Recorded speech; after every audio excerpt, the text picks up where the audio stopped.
Here we are, Margie. Mhm. We are live at year number 3 on the Unnext Network. Can you believe that it has been 3 years, Race, since we started this? No.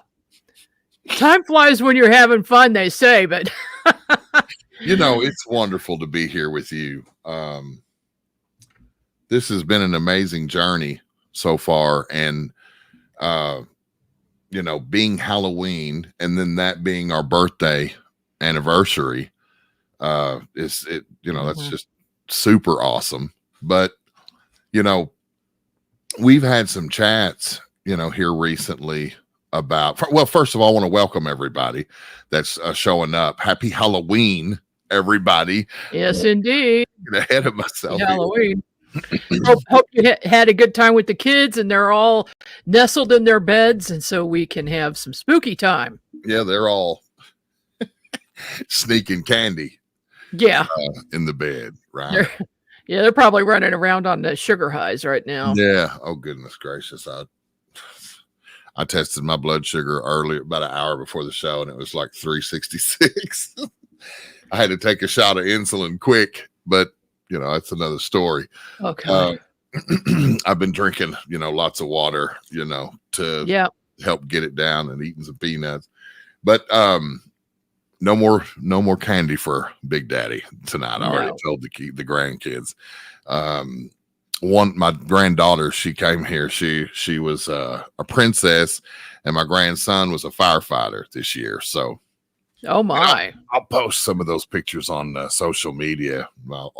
Anybody that's out there can can check them out a little bit later. But being such a one of my favorite holidays, because the fall is my favorite time of year. It's absolutely without question. Yeah. And and then getting this, I was about to talk about how you and I've had some conversations leading up to tonight. Everybody is so busy and so much stuff going on the Halloween holiday. If you're up in age, and you have children or grandchildren, the days of like Halloween parties and all of that are kind of, they're past, and we're just more focused on passing out candy and being with family and the kids and grandkids. Yeah. And, you being a musician, I'm sure you played a lot of parties and things like that on. I did so many parties and clubs, and mostly clubs, traveling around and working late nights. And then when it's Halloween, that was always a special time. It was a blast. There was always a big party going on somewhere, but now I don't miss it. I don't miss it. Thinking back, to my radio days, my early years in radio, there was always I had mentioned this to you, in pre-show. There was always a couple of weeks before Halloween, the radio stations that I worked at would usually have partnered up with JC's or the Kiwanis Club or the City Chamber, and worked with doing haunted houses and spook houses and stuff to raise money for various charities and that sort. And so we would volunteer our time to scare the hell out of people, for the first couple of weeks leading up to Halloween. And then when Halloween came, we were DJing Halloween parties and dances for junior highs and high schools and college and that stuff. But when Halloween got there, then you've got, we had this one station I worked for had the Headbangers Ball at a local club, and it was a big party every year. And so you go do that. And, looking back on your career in music and, and going to those clubs and parties and that, and me doing this, in radio, it's exhausting to think about it. Oh, it is. just super exhausting just thinking about it. It's a young man and a young lady's game. Oh yeah, you gotta have energy. You've got to be able to, be working for 8, 10, 12 hours nonstop on your feet most of the time. And so that is a young person's game. Let me tell you. Yeah. Well, I could not even imagine playing for 4 hours straight like I used to. golly. I can't do it now. That's after you travel to the place and yeah. unloading and setting up and then putting all your stuff away and then playing the gig, and then you have to break it all down and pack it all away and then haul it back and load it back up and then on your way home. And I did it. I'd be getting home at 3:00 and I'd be wired and wouldn't want to go to sleep for another hour. And I'm thinking now, shoot, that's not happening. Well, no, I still kind of have a problem sleeping now because of so many years working late. And now I'll go to bed at 11:00 and I'll lay there awake for 2-3 hours. I know exactly not go to sleep. what you're talking about. Yeah, I did. In the early days, I did overnights in radio. I preferred to do them, and so program directors I worked for loved that because so many guys and girls want to be on the day shift, right? They want to be during drive time or 7 to midnight or that kind of thing. I love doing overnights. It was the best shift, and so when I left radio, I was stuck in that mode, like third shifter, and the overnight hours. And, but now we're at the age where like we are, really easy going and, we're with the family and that kind of a thing. And for all of you out there, that, are tuning in tonight, we appreciate you taking the time to be here for the live program. There are going to be so many people watch this, as a video cast and a podcast. And how you doing, Maria? I love you, sis. But in the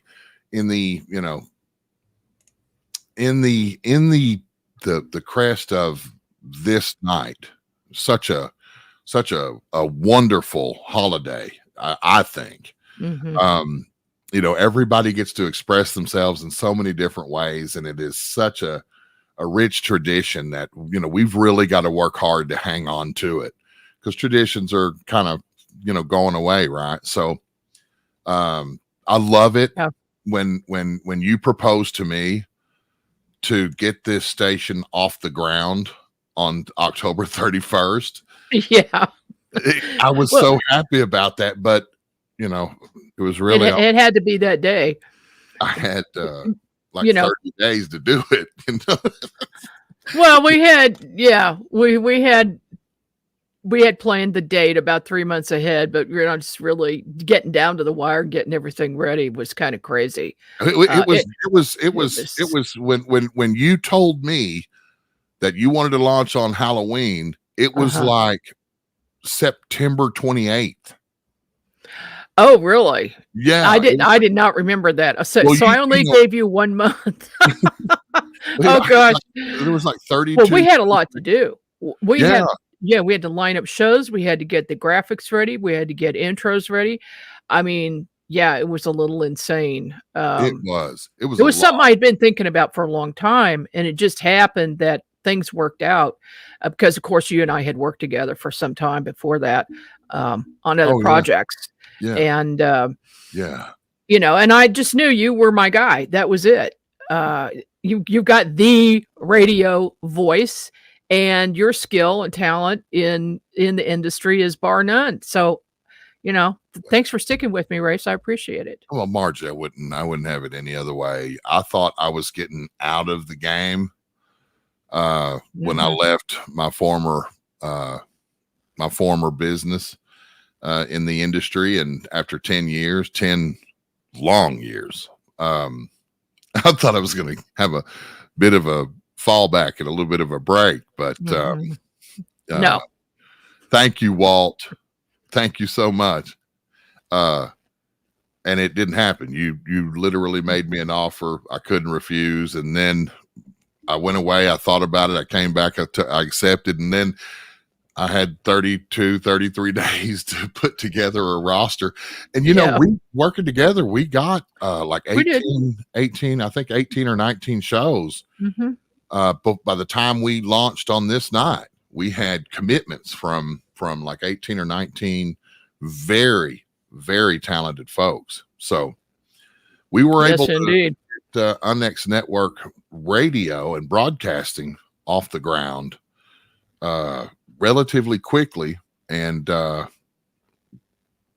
man, it has been an awesome ride ever since. And we've got the magazine, and we've got there's so much, the conference, there's so much to how much work you put in to this ever growing business that I'm just impressed every time I turn around, Margie, at what you can do. And you have been such a good boss and a good leader and a good manager, and can't say enough about everything every facet of that you need in a leader you present. And you've got the greatest support structure, and I super appreciate you. And sometimes just keeping the train on the track is absolutely enough, because something this big is not an easy thing to just to stand up, prop up, and put out there. You have to work it every day to keep everything, all the balls in the air, keep everything running forward and running smoothly. And you do that, plus you're running another business too, and I just don't know how you do it, Margie K. But you are this time of year is a little tough, but we'll make it through. We own a chimney contracting company, and this is the time of year for chimneys. So that's it's a little insane. It's a lot of work. Needs to get them inspected and repaired, and yes, indeed. And so if anybody has any questions about their fireplace, you can always ask me. So send me an email. I know the answer. Yeah. I was lucky enough last year to have you guys come down for a visit, and I wrangled your husband into servicing mine. So you got to take advantage. He's the expert. He knocked it out in no time. Said you're good to go, and I felt good all winter every time I was burning wood. For sure. But happy Halloween, everybody. Okay. Look, we've got folks that are going to be appearing tonight, hosts that are going to be coming, and some of them weren't able to make it due to various reasons. We'll talk about that a little bit later. But Margie, I think we've got one of our favorite hosts on the network. Yes, we do. Ready to go on this. We got Dan here. All Hallows Eve. Hello, you guys. Hi there. Happy anniversary. Well, thank you so much. Glad you could join us this evening. Thank you very much. How are your Halloweens? Do you guys ever go out trick-or-treating or get candy? Or I just eat candy. I don't do any. I just buy candy and eat it by myself. That's all I have. Yeah, I think we're a little old for that, Dan. I think we have to just go buy the candy. Yeah, I've been eating M&Ms and Milky Way bars the last week, like they're going out of stock. Well, those are good. Well, listen, happy everything to you guys. You guys are terrific. I enjoy working with you. I live in Beverly Hills, and up the street. So I'm on Doheny Drive, and right up the street right now as we speak at Doheny Drive and Santa Monica Boulevard is the famous West Hollywood Halloween Carnival. And they have sometimes, man, they have more people there than Woodstock. They've had 500,000 people. Crazy people in costumes up there, and it's like 2 miles from my house. So I'm hoping like nothing weird happens down this way. I'm a little bit south. Many years ago, I had a friend, and she said, "Come on, Dan, have you ever been to Carnival?" I'm an old Jewish man. I'm stay home. Come on, you gotta go. She dressed up like the sexy nurse or whatever the hell she dressed up on, and I did a prisoner costume, I guess it was, and she took me up there. And I was there, and you guys, I don't know, have you ever been standing in a crowd of 500,000 people? Okay. So Yes. you're packed. You're squished. Okay. So there's 500,000 people. First off the bat, I'm older than most of you. I'm thinking if I have a heart attack right now, it's a wrap. I'm gonna die, but Race, I'm gonna die standing up because you're like this. Yeah. You can't move. No, you can't move. And like, please God, don't let me go to the bathroom round. Please, God, no bathroom. Squished, and it took forever just to do anything. Now there's cops everywhere, and you know it's a lot of gay people and everything. The most spectacular costumes you'd ever want to see, you know, because West Hollywood, the gay community, they're the most creative people in Hollywood, of course. But there's cops on horses, and there's rock stars, and there's naked girls, and there's naked men, and I'm like, how am I going to get home? How am I going to, like? I did it once. I've been here 45 years. I did it once. I did it. I'm never going to do it again. I would never. One trip was good. Since you lived through it, I could see the wisdom of not going back. Yeah, absolutely. One journey was enough.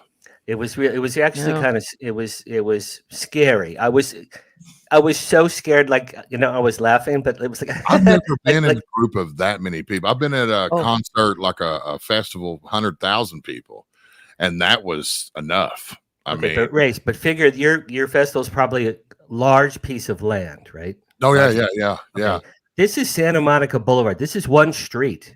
Yeah, 500,000 people are in one street. I've been on Santa Monica Boulevard for sure, and you know that's packed. That would be sardined in both directions for some distance. It was. I experienced something similar to that in New Orleans on New Year's Eve. That would be. We made the mistake of planning a cruise the day after that. That would be comparable, yes. Oh my God! I didn't think we were going to get out, and we were squished like that, just walking along. You couldn't change direction or anything. You had to just go with the crowd. And we couldn't even get home. We couldn't even get a cab. We couldn't get to our Airbnb until at 4:00 in the morning. Yeah, I mean, I'm not really claustrophobic, you know, but there were times I was probably out on that street for maybe 2 hours with my friend. And there were times, you guys, really, I was like hyperventilating. I'm thinking, just calm down. Everything's fine. There's police everywhere, and they're friendly, but you can't move. You are squished with people. And just to go 6 inches forward, you have to plan how you're going to get around, you know, the gay guy with angel wings, you know, and the women dressed up like Carmen Miranda. So you have to, you really have to maneuver your way through there.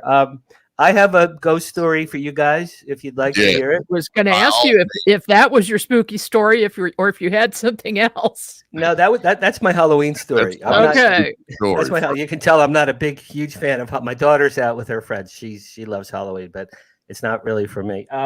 So in my new book, this is my new book, My Paranormal Life. It came out a few months ago.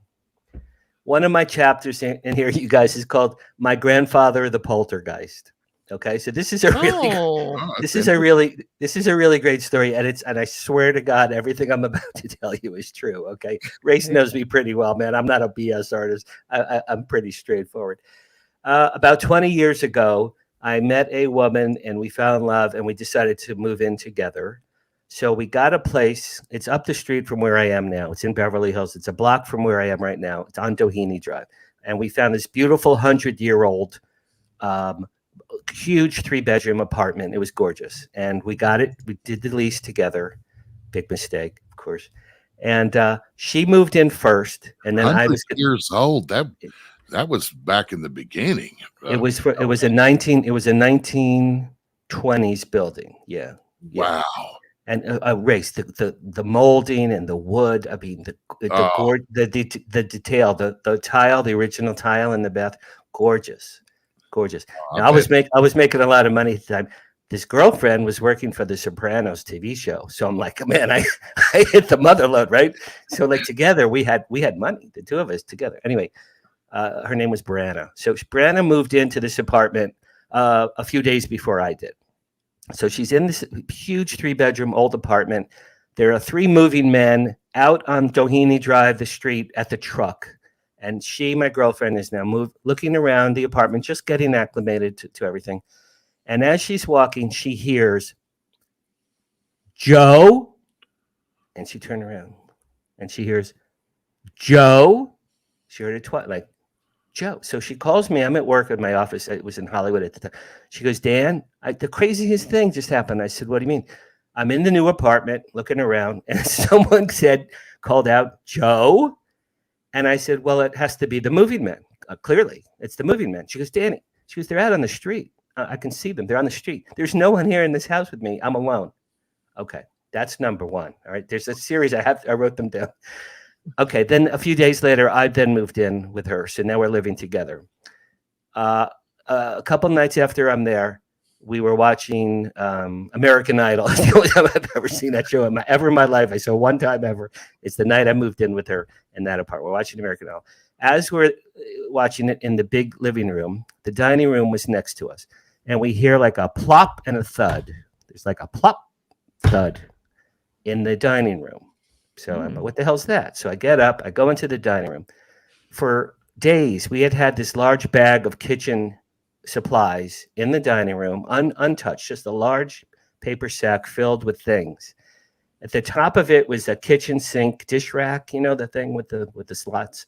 It had been laying up on the top of this package for a week, just untouched. It had popped out of the bag, turned upside down, and moved three feet in front of the bag, and now it was upside down from the bag. It had escaped. A kitchen sink drain thing had escaped from a paper bag. So I'm looking at it. I'm like, I go, Brandon, was there an earthquake that I missed? Like, was there a breeze? Did something happen? She goes, no earthquake. So this thing had popped out. Okay, that's number 2. Now the story gets way better. A week later, same apartment. My girlfriend's making dinner in the kitchen. I'm in the big living room. We have a beautiful fireplace. You know those decorative matches, like for a fireplace match? They come in that long tube, right? They're like, you know, like a foot long matches, right? Yeah. They're in a canister, right? So I had had a brand new canister. I took one end off, you guys. Now a normal person would have picked 1 or 2 matches from there and just gently slid them out. I grabbed all 50 matches, all 50. I pulled them out of the canister so fast and hard. They lit up in my hand. I have a torch in my hand. There's a torch. Oh my God. 50 matches. Oh my God. Now I don't have a lot of hair, as you can see, but I figured my eyebrows are going to go up, right? My nose hair, like I'm holding a huge torch in my hand in my living room, and I'm like, what the hell did I just do? I couldn't believe it. I was frozen, and I swear to God, this next part is true. I'm staring at this torch in my hand, out of my left eye, from the dining room, flying through the air, from the dining room, flying through the air. Dining room, living room is this big bluish gray blob ghost thing. It's just a ghost thing, bluish gray. It just was flying, man. It was flying from the dining room, flying toward me. I see it in my left eye. I go, what the hell is that? What the hell is that? It's flying. It's flying. It grabbed, I swear to God, it grabbed the torch out of my hand.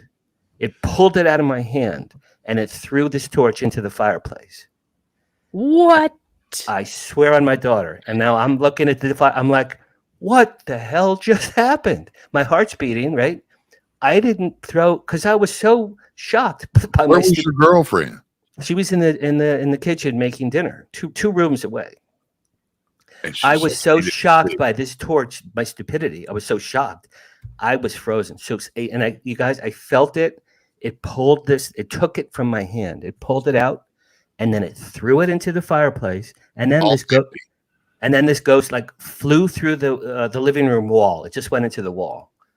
And I'm like, well, if that wasn't a ghost, there's no such thing as ghost, because that had to be a ghost. It was crazy, right? Oh my God. That is the wildest ghost story I've ever heard, and I've heard thousands of them. Okay, I have more. Wait, there's more. I'm just warming up. And these stories you're telling us now are in the book. Yeah, it's in the chapter called "My Grandfather the Poltergeist." It's in my book, My Paranormal. Okay, so that's the fireplace story. Okay, now everything progresses much more quickly. A week later, I'm sleeping with my girlfriend in the master bedroom. 3 a.m, we hear crash, really loud crash. We open the master bathroom. Something had taken a tall drinking glass of water that my girlfriend had by the toothbrushes and had lifted it in the air and had hurled it onto the ground so hard, you guys. It was a million shards of glass. It wasn't just a few pieces. It was smashed into a million shards of glass, all on the floor, 3 a.m. So we're looking at this. I go, what the hell is happening here? She goes, I have no idea how that could possibly have happened. Okay. Now it accelerates more. At this time, I've been divorced forever. At this time, my kids were 12 and 14. My daughter was 12. My son was 14. They used to come see me on the weekends at this apartment. Each of them had their own room. So the next weekend after the glass, my son's in his room, my daughter's in her room, and me and my girlfriend are in the master bedroom. Middle of the night, everyone's sound asleep. Middle of the night, I hear from my son, Dad, there's somebody in my room. There's somebody in my room. Now, if you're a parent, I flew out of the bed literally I flew out of the bed from a dead sleep, ran into my son's room. He's standing up. He's shaking like this. Now, he's only 14. He goes, Dad, there's someone in my room. So I opened the light. There's no one in there, right? He goes, Dad, someone was knocking on my walls. And then she shows me like this with his fist. He goes, knock, knock, knock, knock, knock, knock, knock, knock, knock, knock. And he did it, said it was all around the room, 360, every wall in the room, 360, including the glass on his TV screen, which I thought that was interesting. Something had been knocking on my son's walls in the middle of the night. He was scared, you guys. He was shaking. Now, I said, Jordan, I believe you, because my son's not a liar. I go, he's a little kid. I go, I believe you. I go, I absolutely believe you. I go, something weird is happening here. Go back to bed. Let's try to relax, right? Go back to bed. I'll leave your door open for the rest of the night, and we'll talk about it in the morning. Okay. We all go back to sleep. The next morning, me, my girlfriend, my daughter, get up early. We're down the hall. We're in the kitchen making breakfast. My son is sleeping. As my son is sleeping, we hear slam, and his bedroom door slammed closed really hard. And he goes, Dad, somebody just slammed my door closed. Oh, no. I ran down the hall. I go to open it, you guys, the knob on my son's door. I go to open it, and it was somebody on the other side was like pushing it against me. And it wasn't my son. Do you know what I'm saying? It was unlocked. Something was pushed, didn't want me to open my son's door. So you could turn the knob and release the latch, but you could not force it open. For 10 seconds. Oh my God. 10 seconds, I'm like, who the hell is leaning against this door right now? So finally I pushed it open. My son is sitting in bed. He's like this. He's like, Dad, somebody slammed the door. I go, Jordan, clearly I know it wasn't you. You were sleeping. So I got so pissed, you guys. I said to my family, we have to do something right now. I had a Ouija board, and I don't suggest this lightly, but I had a Ouija board. I said to my family, we're going to do a Ouija board right now, the four of us. So we get on the floor, me, my girlfriend, my son, my daughter. We lay out the Ouija board. The thing that moves, the plastic thing, is called a planchette. You probably know that. It's called a planchette. So me, my girlfriend, my son, my daughter, right? We all have our hands on the planchette. Okay, now here's where the story really gets great. Okay, I'm the leader of this thing. Now I'm pissed, right? Because my poor son, man, he's pale and he's really upset. I said to this planchette, I go, is there a ghost in my house? Yes, right away. Yes. Okay. What's your name? Joseph. I go, okay, it's interesting. Joseph. I go, Joseph, where are you from? Now I'm going to get the chills when I tell you this. Joseph, where are you from? The thing wrote, Syria. I start crying. My father's father, Joseph, was from Syria. I swear to God. Oh, my gosh. And I have chills right now. I go, Grandpa Joe, is that you? Yes. This is the year 2003, you guys. My Grandpa Joe died in 1967. I was 11. It's my Grandpa Joe. I'm Grandpa Joe. Is that you? Yes. I'm crying. I'm like, holy crap, my grandfather. Then I go, why are you here? and it wrote Jordan, my son, Jordan. I said, what do you want to do with Jordan? And it wrote to teach. My grandpa Joe was an Orthodox Jewish Hebrew school teacher, okay? He wanted to teach my son Jordan Hebrew. Think about this. I was 11 when he died, so he never met my son. He came to teach my son Hebrew from the other side. How's that?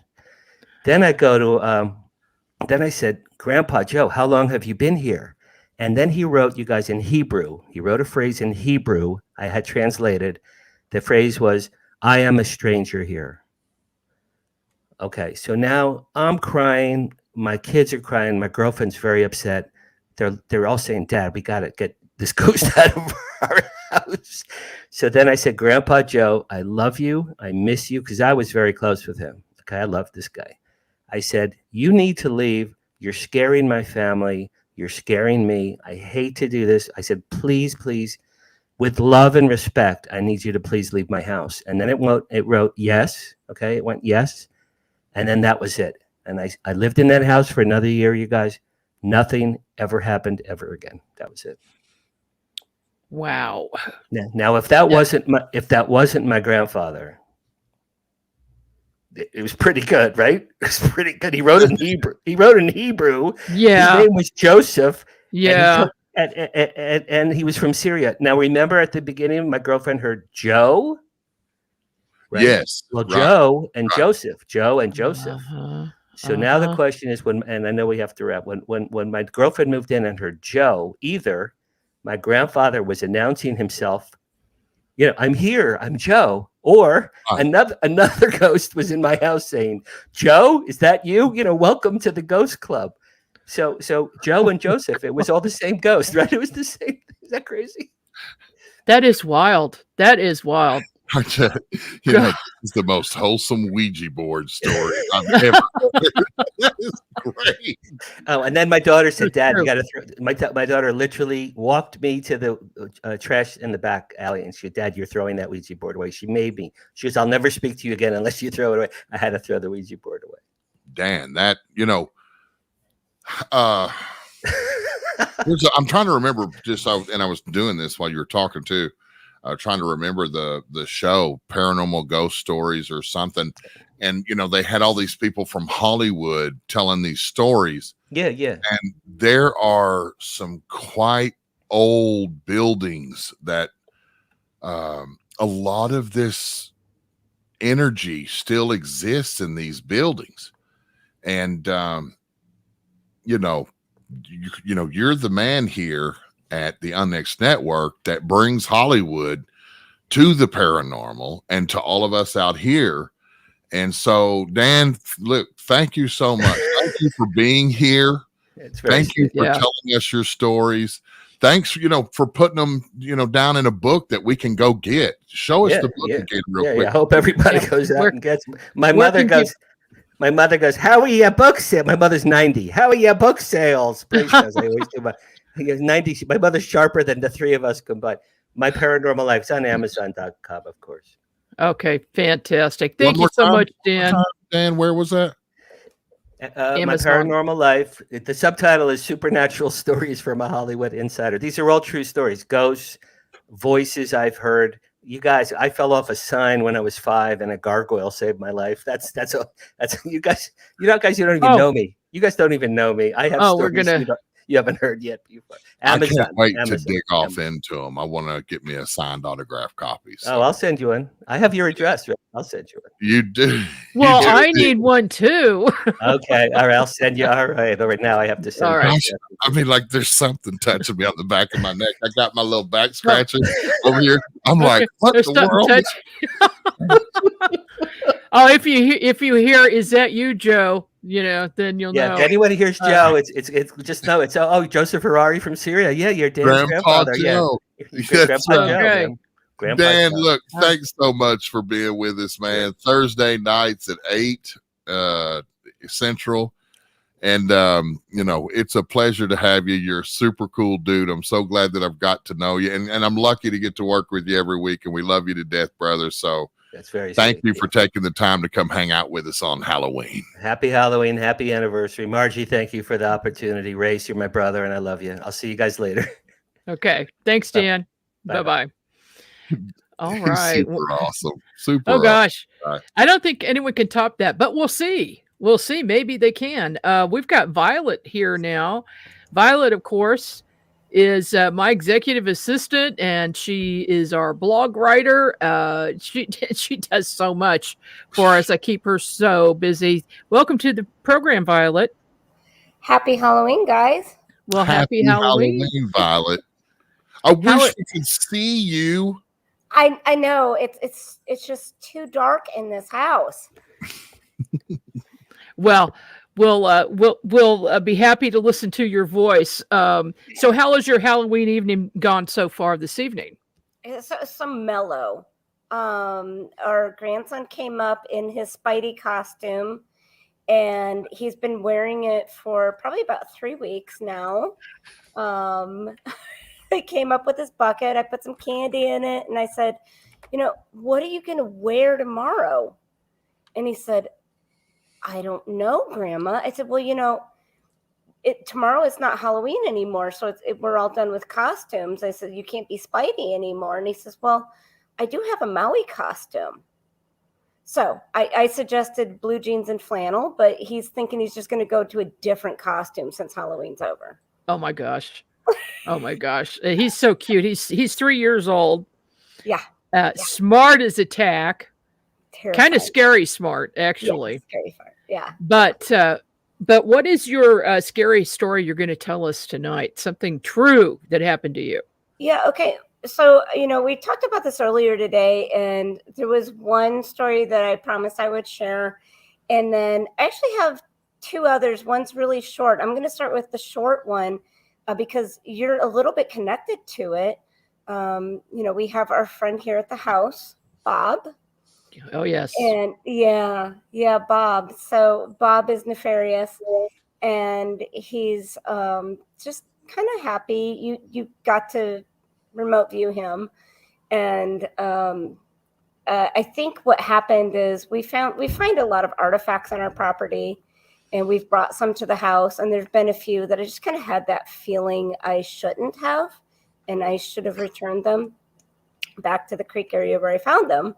Mm-hmm. But for whatever reason, Bob stuck, and my dad came out this summer to do some videography for an upcoming documentary that you're working on, Margie. Mm-hmm. And we brought a lot of people into the house, and we don't usually have a whole lot of people in the house at once. Every now and then we do, but for whatever reason, Bob was apparently stressed about it. And after everyone left, one of my dad's video cameras, out of absolutely nowhere, basically flew halfway across the room and crashed into a bunch of pieces. So we have to be a little gentle with Bob. Yeah. I remember remote viewing that. I saw him standing in the corner, I think on the landing of your stairs. Is that right? That's where the dogs like to sit and stare at something that I don't see, but they do. Mm-hmm. See, that's a perfect example of why I don't ghost hunt. That's a perfect example of why when people start talking about we're going ghost hunting, I'm going to, play golf, or I'm going in a different direction because, if some, just like Dan talked about how he could feel this thing pull those bundle of matches out of his hand and throw them into the fire. Wow. If these things can manipulate things in our physical world, right? When does the scissors and the knives and shit start flying?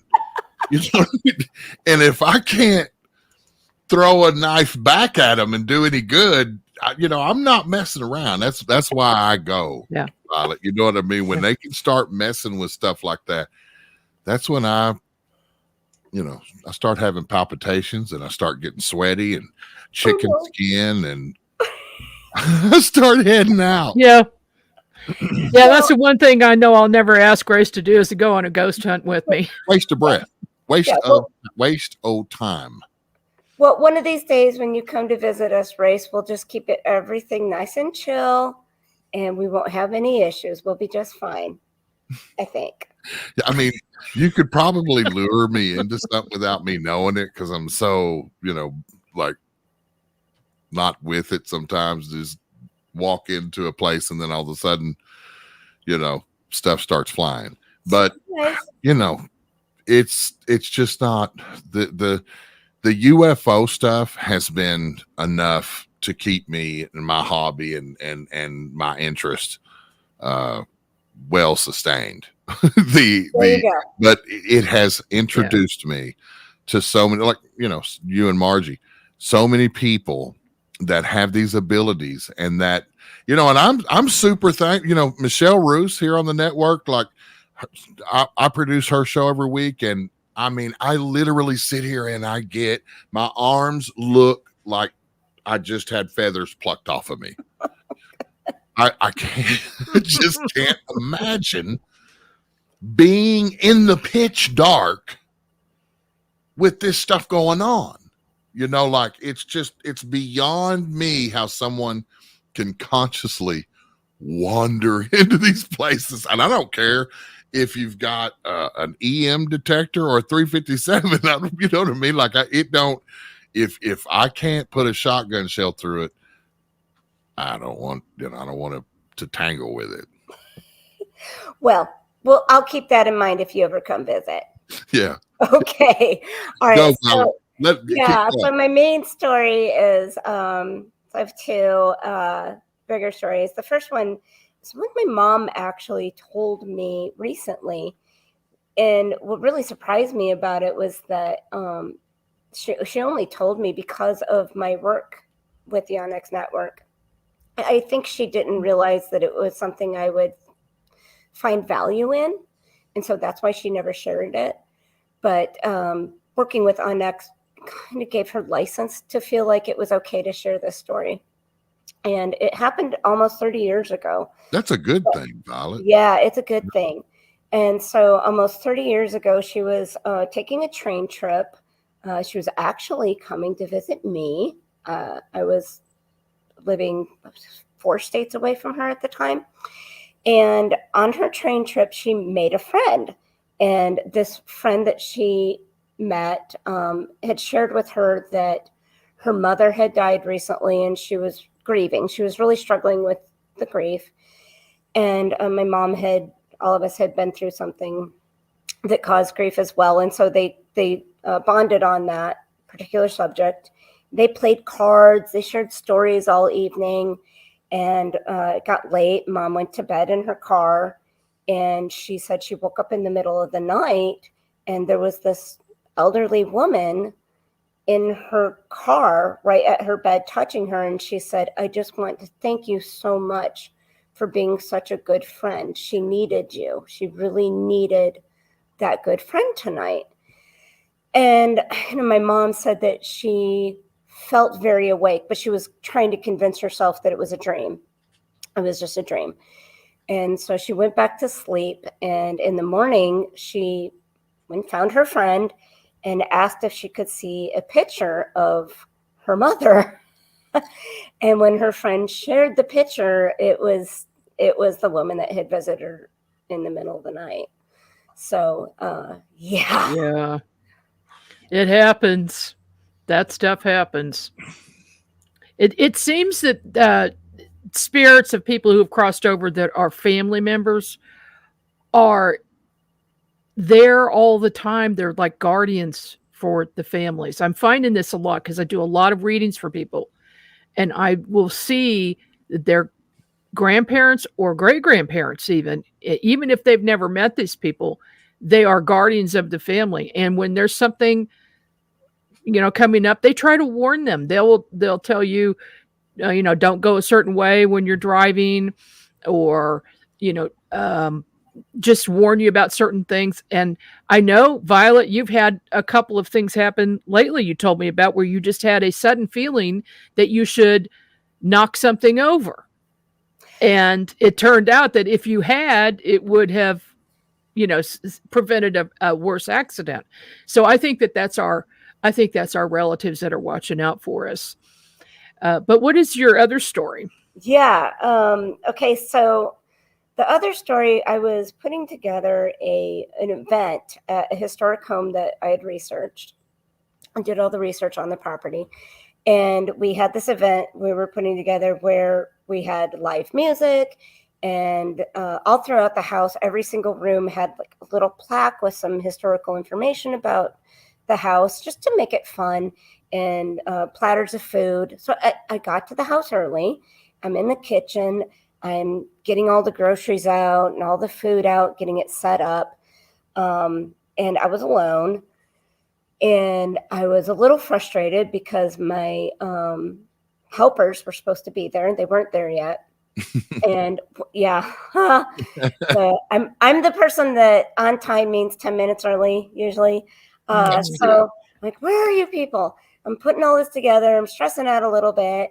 And I felt someone grab the top portion of my arm really gently and lovingly. And I'm like, oh, that's my friend. She's here finally. She's here to help me get everything ready. And I turned around and I was still 100% completely alone. Threw the food out of my hands, ran out of the house, sat in the car. I waited for her to get there and the rest of the crew. And we started the event. I never got in that house again alone. So yeah, that was a little freaky for me. Another interesting thing about it was that there was a couple that came through the house to that event with a baby. And for several weeks after they had gone home that night, the bathroom sink near the baby's room and the light in the hallway kept coming on their own. And they attributed it to having been in that house. Something followed them home. Yeah. So they, as I understand, they've just blatantly told it was not welcome and it had to go away. And that was the point that the light issue and the sink issue stopped. Yeah. That is the way to handle most incidences like that, is to just firmly say, this is my house. You're not welcome here. You need to leave. It's time to go. 90% of the time it works. My only concern is that I just, as someone who works so hard for historic preservation, I just we need to find a way that people can still go to our amazing historic houses without picking something up and taking it home. Well, there are ways, but then the problem is not everybody's going to be open to it. Not everybody's going to realize, you could be walking into a situation where there is a spirit there that might want to follow you home. A lot of people won't even believe it. Well, we have just created a testament to the fact that they need to be consciously aware. I wonder why that is, you guys. I wonder why you can just say, I don't want you here, get out, or that something like that. And they head out when they don't have to. It would seem, if they, or maybe they do, maybe they have rules. Well, kind of. I tell you what I think it is your own power and energy. If you are more powerful than them, they will exit.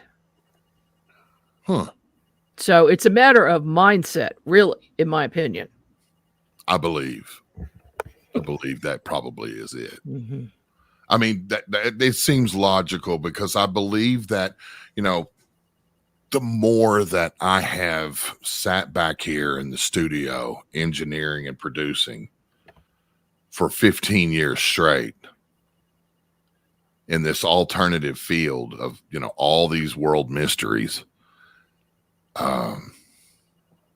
hearing these stories and trying to wrap my brain around it, the one thing that I come out of all of this with is,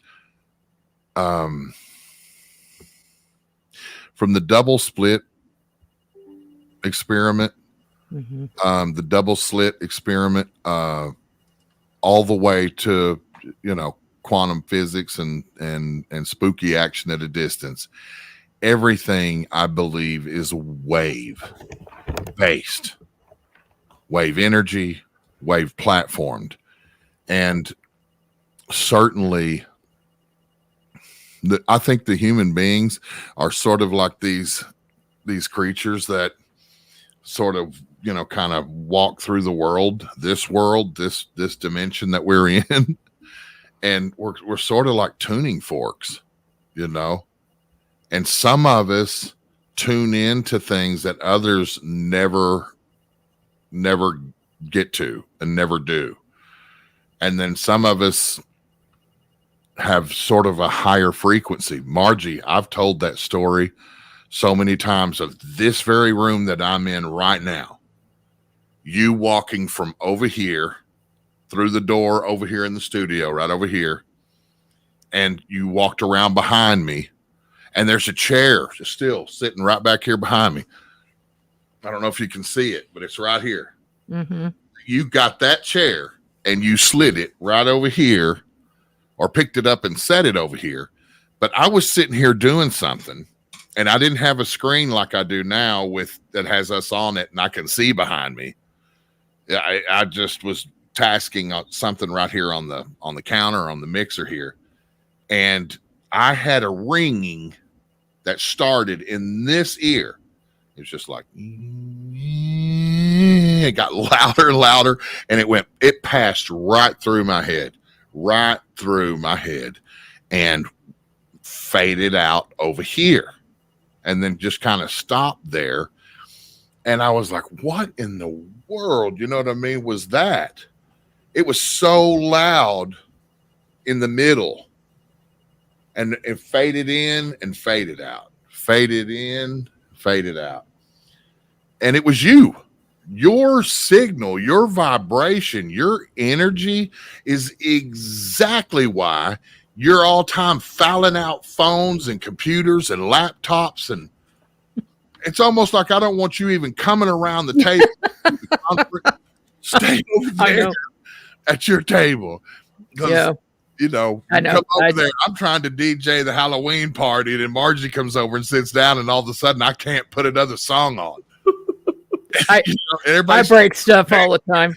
Everybody's standing on the dance floor. They're all looking at me like I'm an idiot, and I'm like, I don't know what just happened. All of a sudden, I have to go back and reassign a bunch of stuff. And that's why you wanted me to keep me away from the DJ table at the conference. Okay, now I understand. Out there on the dance. Gosh, you were on the dance floor a lot this year. It was great. It was cool. Well, Violet, I know we're past Violet's bedtime. She's an early. She gets up at 4 or 5 in the morning. Yeah. But oh my God. You heard me knocking. I'm on the damn. Oh my God. Okay. Sorry, guys. I'm sorry I screamed and probably blew your ears out. My son-in-law just came in here, snuck in the building, and stuck this in my face. And all I see in the dark is the white of floating here.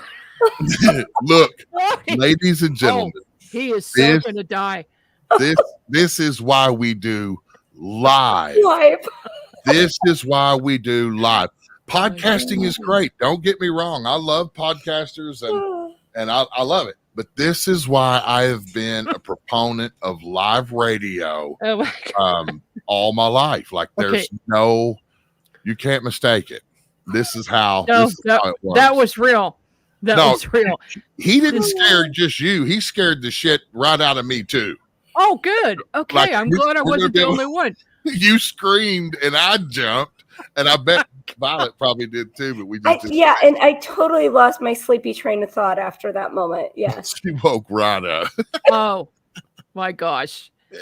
Well, Violet, thank you so much, honey. Thank you for having me on. Come hang out with us on Halloween on our anniversary.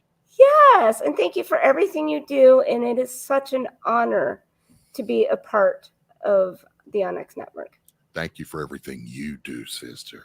Love you guys. You work your butt off. Thank you so much, Violet. Have Thank a you good for putting up Halloween. with me every day. Love it. I do.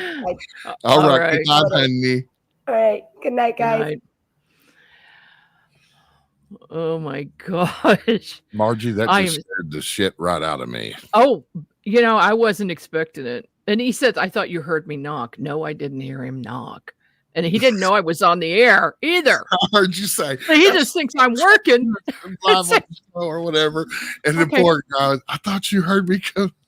Okay, so at midnight when we're done, I'm going over to their house and I will get him back. So I'll try to get it on film. All right, Margie. Well, let's take a commercial break so I can go change my pants. Okay, let's do that. We'll be back right after this. The Onyx Network presents a health and wellness spiritually based brand of hemp-derived CBD products made by Hopewell Farm in Harrogate, Tennessee. We apply our Cathara energy work with all of our plants and products. Our products made in small batches with only 2 ingredients of pure hemp, full spectrum crude oil, and coconut-derived MCT oil. Third-party lab tested for potency and legal THC levels with 6 strengths of 1 ounce oil to choose from. Know what you're buying and get what you pay for from Hopewell Farm. Applied directly to a specific area, Hopewell Farm topical salve in 1 ounce and ½ ounce sizes made with pure hemp crude oil, comfrey extract, and all natural ingredients. Find the Hopewell Farm link and coupon code on the Onyx Network website at onyxnetwork.com. That's onyxnetwork.com.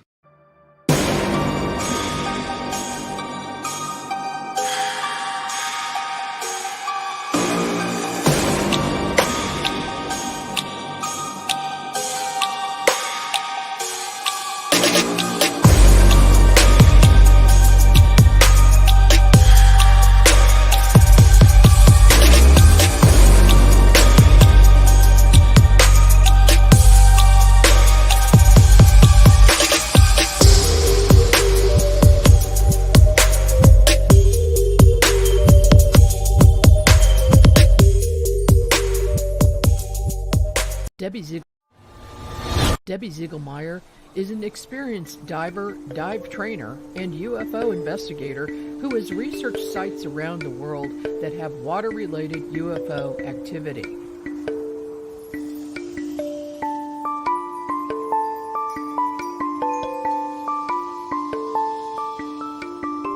now know that even the Pentagon admits that there are unknown objects in the skies and underwater around the world.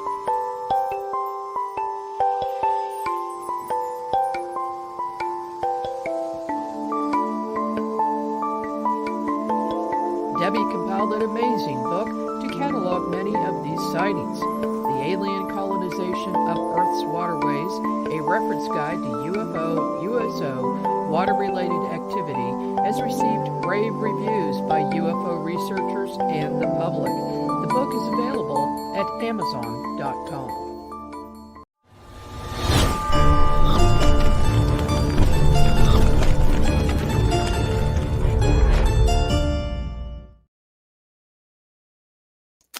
And we're back with our Halloween special this evening.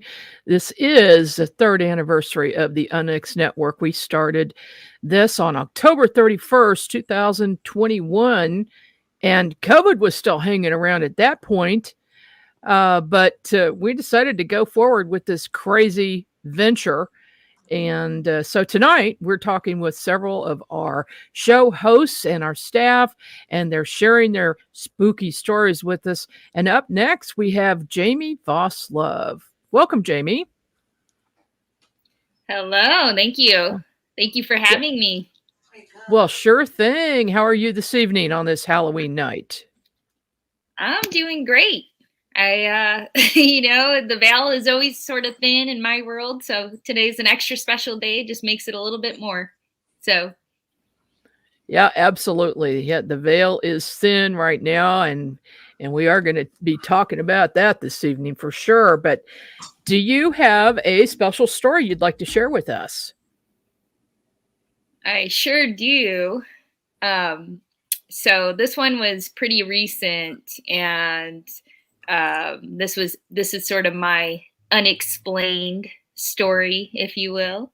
Was traveling to a little place called Iola, Kansas. Have you heard of that?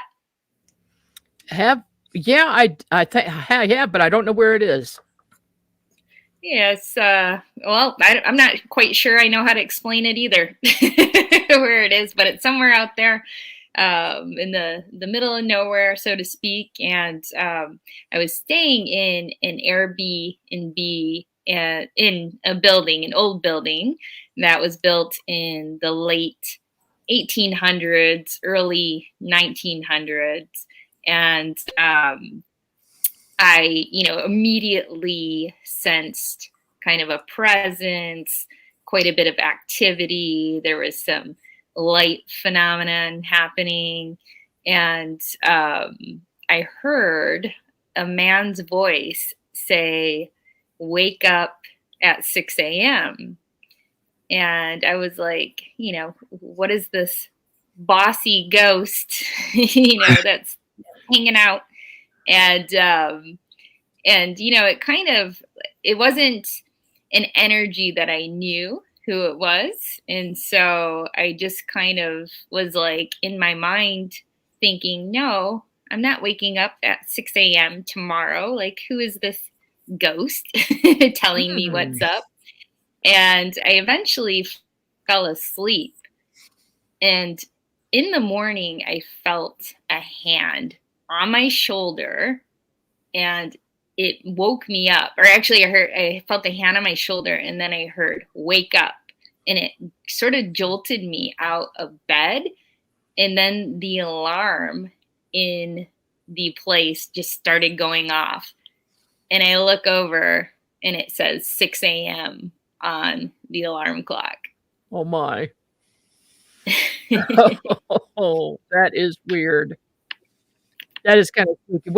That's one of the things that unnerves me when something ghostly happens is the hand on the shoulder or on the arm, where you can actually physically feel that. And especially in your case where you don't know who that person is. Did you ever get any indication of, from the owners that there might have been someone haunting the place?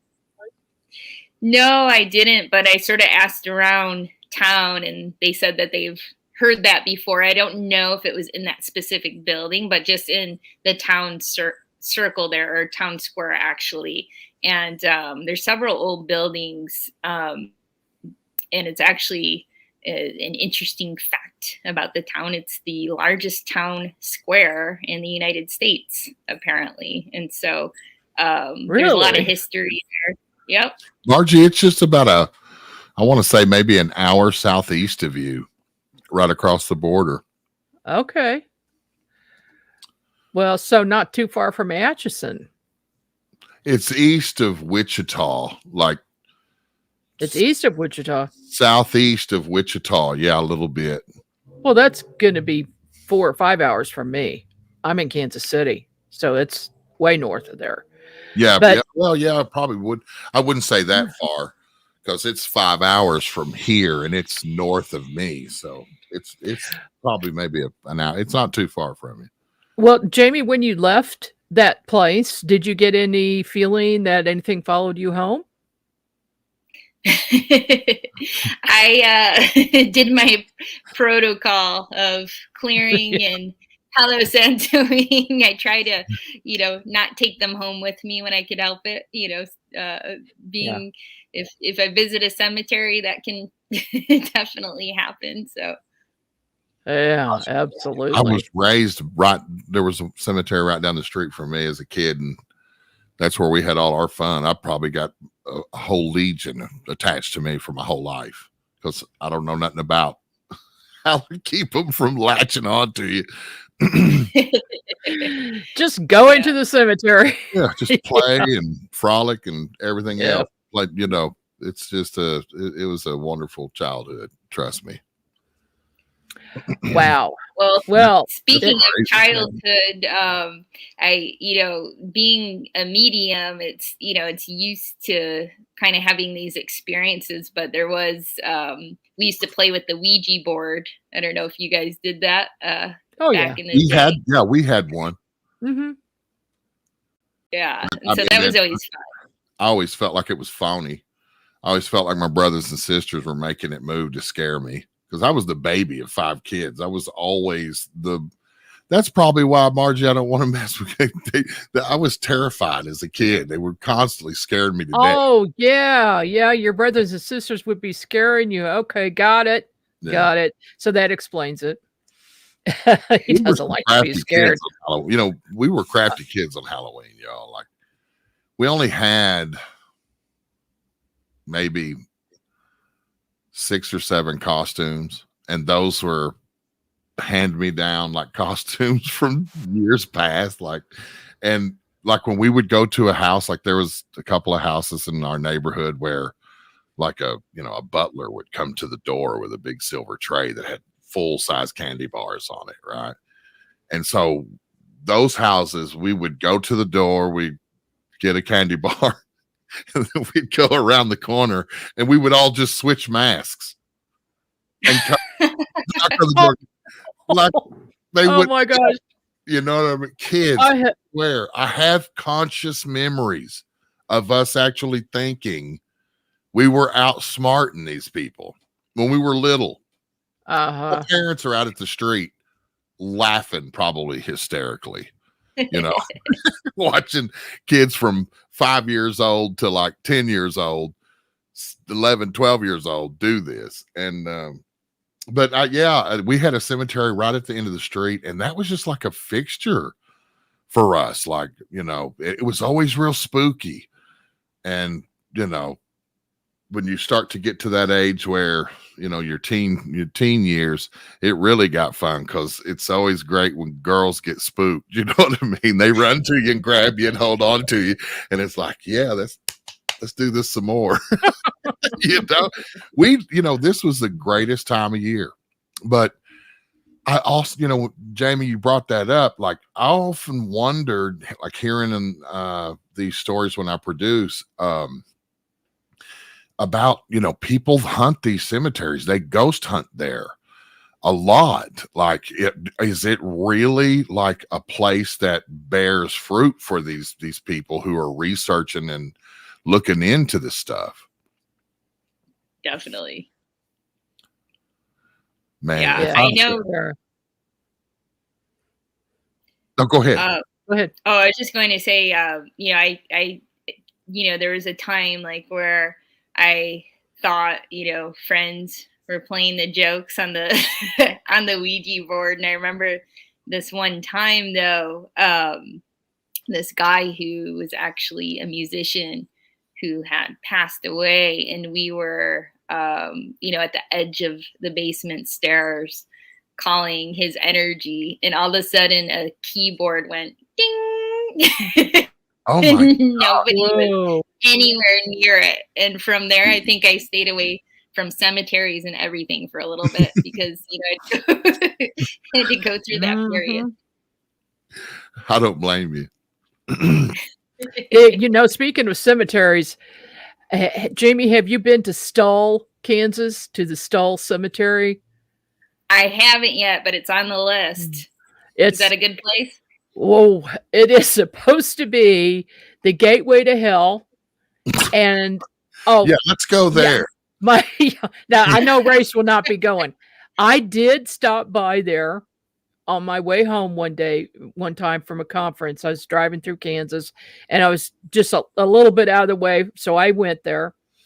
They've got signs, huge fence signs, no trespassing, we will call the police, you're on camera, all of this. So, you're not getting in the cemetery, but there's this little place where you can park outside the fence. So I thought, well, let me just see what kind of vibes I get from this. So I step out of the car. I didn't really know anything about it except, what it's supposed to be. And it's a huge place, and there's a big hill. And over on the far right side, up at the top of the hill, I was sensing a very dark energy. And I couldn't identify what it was. It stayed there the whole time. It didn't move. And so I took a few pictures and I ended up leaving. Well, when I got home, I did the research. And apparently, there's a legend that there's a stairway that goes beneath this little building. And there was a building there, a small building. Stairway goes down to hell, or the devil comes up out of it if you sit in a certain chair. And that a lot of weird things have happened, including missing people who have gone there and not come out. Well, I didn't think it was that bad, but apparently it is.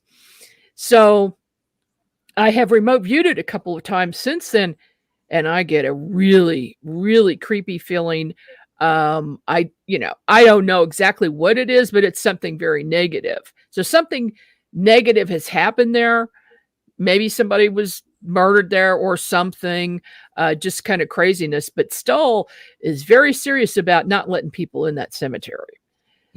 So it's not something we can investigate. We cannot go with any equipment or anything or get anywhere near where this site is. You can't get anywhere near the gateway to hell. No. And I don't know if I want to. No. But, Gateway, you can have all that. Yeah, but if you go by there, let me know what kind of vibes you get from the place. Definitely. I'll probably take your cue and remote view in first. Oh yeah, I would suggest that. Kansas, man, that place seems to be loaded with like ghost type stuff.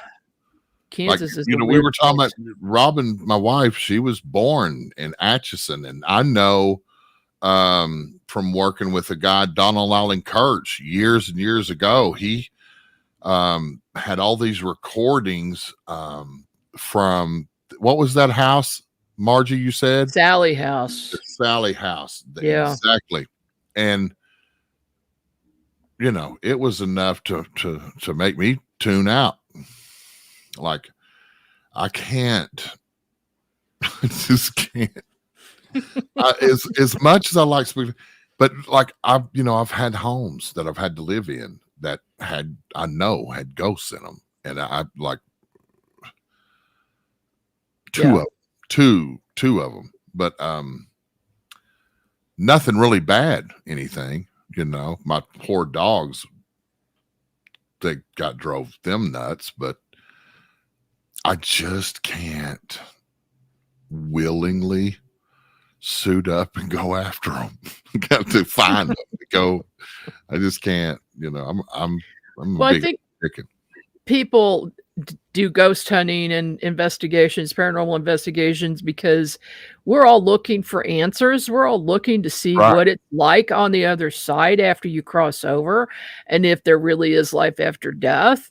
And I firmly believe that absolutely is. There's really no death. It's just your soul lives on forever, because there's too much evidence. How do you feel about it, Jamie?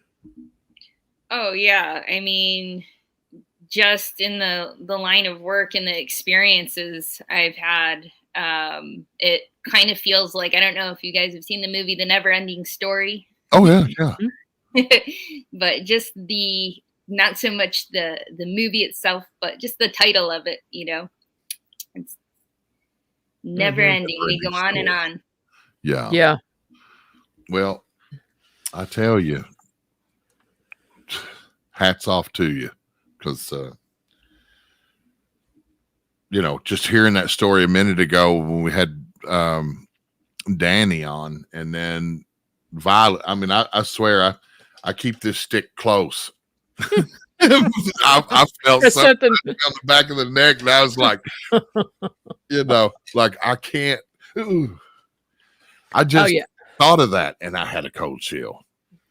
I seriously, you guys, this stuff's it's just super spooky, and I love to be spooked. I love to be spooked, like not like when Margie screamed a minute ago and scared me to death, but I mean, I like watching scared me to death. Like Nightmare on Elm Street, and that what you're getting into ahead of time. You know what I mean? When you watch a spooky horror movie or whatever. Yeah, you go to a haunted house. That it's fun. It's fun, but But when you don't expect it, and there's this thing floating in the air by itself, this witch. Oh my God. He is so going to pay tonight. Oh my gosh. I am going to film it. I am going to scare the bejesus out of him. I can't wait to go back and on Twitch or YouTube or Facebook and watch that go down. It's going down. I'm going to get my daughter involved. She'll help me. Man, Jamie, thank you so much, man. Yeah. Thanks for being on with us tonight. You know, my pleasure. Starseed Ascension, one of my favorite shows, and you know, having you here just classes this place up a bunch. You know what I mean? I truly appreciate you taking the time to work with us and to deliver such good information, enlightening information, and educational stuff to all of the viewers and listeners here. I appreciate working with you, and thank you so much for taking the time on your Halloween to come hang out with us for a little while. Mm-hmm. Yeah, thank you guys so much. You guys are both great, and have a wonderful evening. Okay, you too. Thanks, Jamie. Bye-bye. She's the best, Margie. Oh, she is. She's got a fantastic show. She has some of the most awesome guests.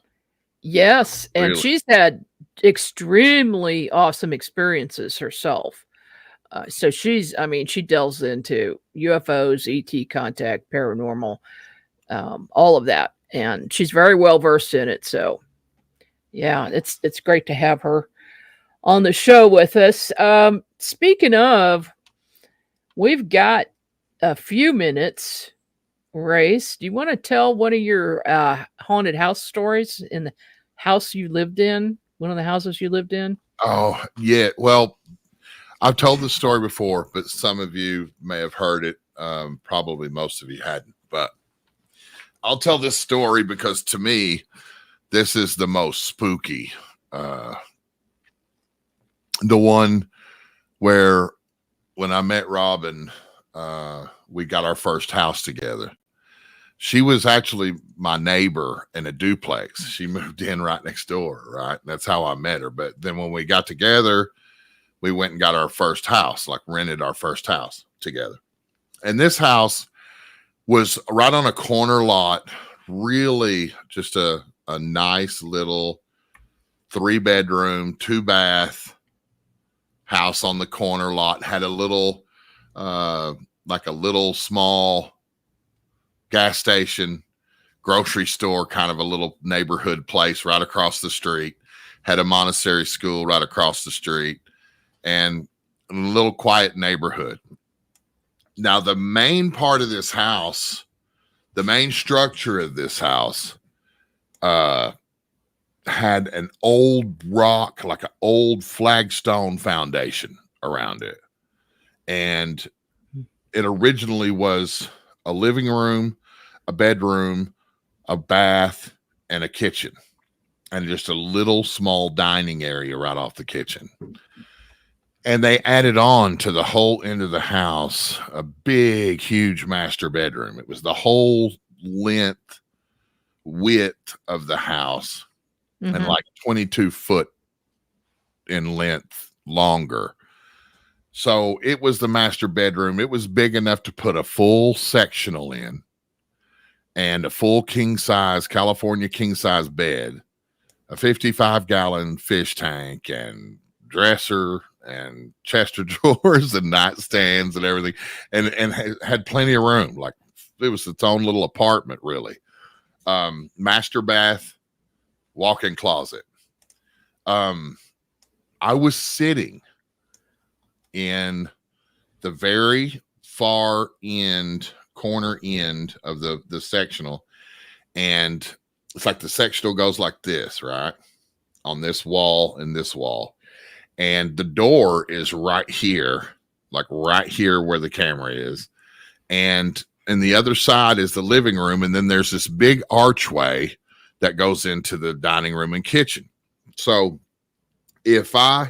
from my vantage point, if I leaned forward, like just like this, like just leaned forward and looked, I could see through to the kitchen. Like there was just a little pathway that showed through to the kitchen. Well, I was sitting here, you know, I'm not going to say what I was doing. I was, you know, fiddling with something. And the dog, Margie, all of a sudden, she's half golden retriever and half border collie. And she jumps up and begins barking a constant pace. Just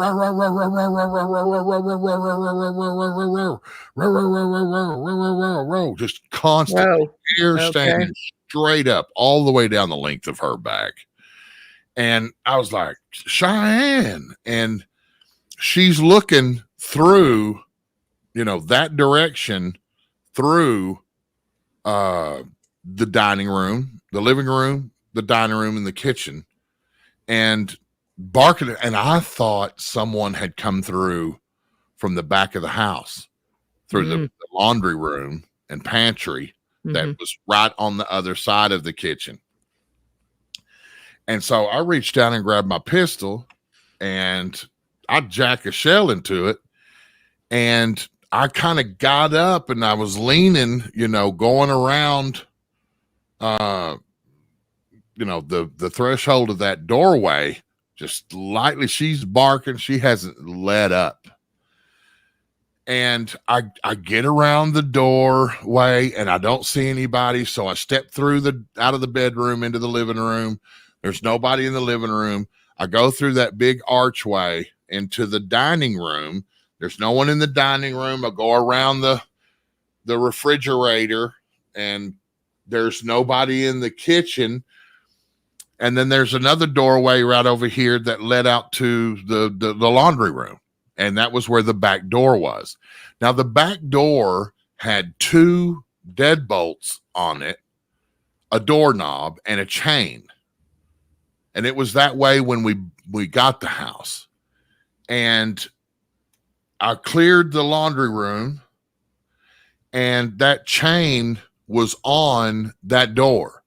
So nobody could have come through it and gone back out of it and then latched that chain. There was no way. I would have seen them. There was only one way in and one way out, and I would have seen them through that open bedroom door. And by that time, the kids at the other end of the house, their rooms were at the other end, and they were coming, you know, down the hallway like, what's Cheyenne barking? I was like, get back to your rooms. You know what I mean? Because I didn't know what had happened. But here's the deal. What I left out was this. When I came around the corner and Cheyenne was still barking, when I cleared that refrigerator, the counter on the opposite side of the kitchen, there was a bag of sugar. And as I came around that corner, that bag of sugar just tilted and rocked a little bit and stopped. It just, and it looked full. It was like pushed out and kind of rounded on the edges, right? Like when a sugar bag's full. But it was empty because some hours earlier in that day, I had taken that full bag of sugar and I had emptied it into a decanter. And I took the sugar bag, I shook it, tapped it, shook it, and then I pleated it on both sides, laid it down flat, and I folded all the way up and I sat it in the trash can at the end of that counter. And when I saw it, I was sure that somebody was going to be around that corner on the other side of that refrigerator. I was sure of it. And right then, Cheyenne stopped barking. And I went around that refrigerator and Robin, no one was there. None of the kids, no one was there. And so I cleared the rest of the house. It just took me just a second to do it.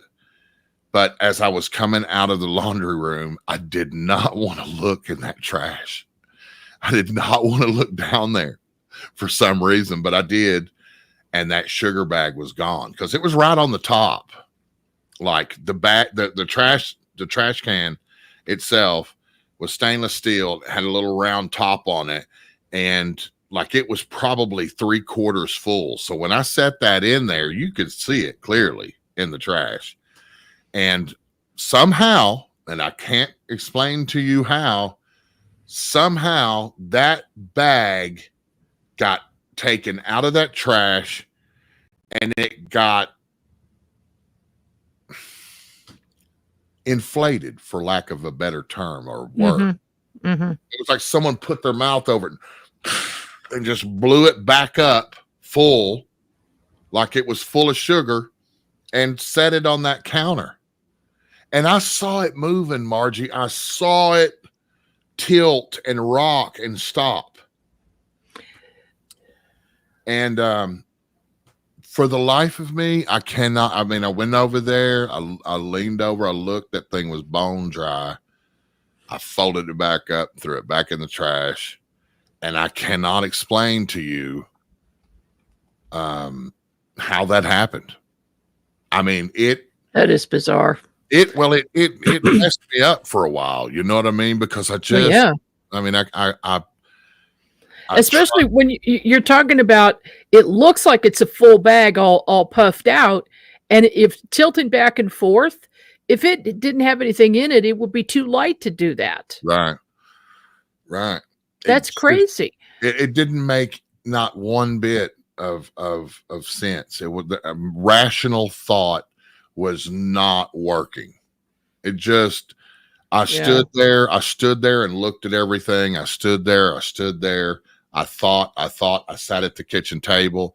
I looked and I thought, I went back in my chair, unloaded my gun, put it back, and sat there and thought. And it's just, it's not.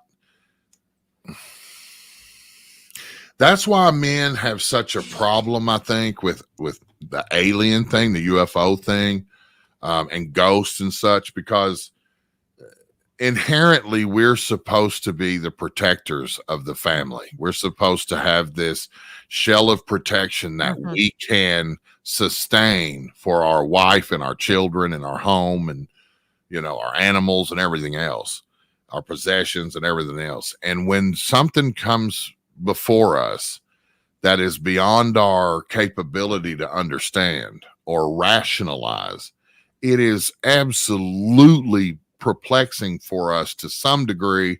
And for others, I want to say, you know, like, you're capable of dealing with it. You have a way to be able to work your way through it and just accept it for what it is. And then for some people, they can't, and it just consumes them, and they lose themselves wrapped up in trying to understand what could cause something like that. And then that was followed by my dog Cheyenne. We came home one day and we had brand new wall-to-wall carpet in our house, in our house. And she had gone into the corner. Like if we're looking down on the living room, you know, and the corner of the living room is like this, she had gone into that corner and dug, like tried to dig out of the house and ripped out the carpet and the padding, and there were claw marks in wood and hardwood floor beneath. Just destroyed the carpet there. I had to have that whole room relaid. But, you know, I just thought, my wife, bless her heart, was convinced that she was just having separation anxiety.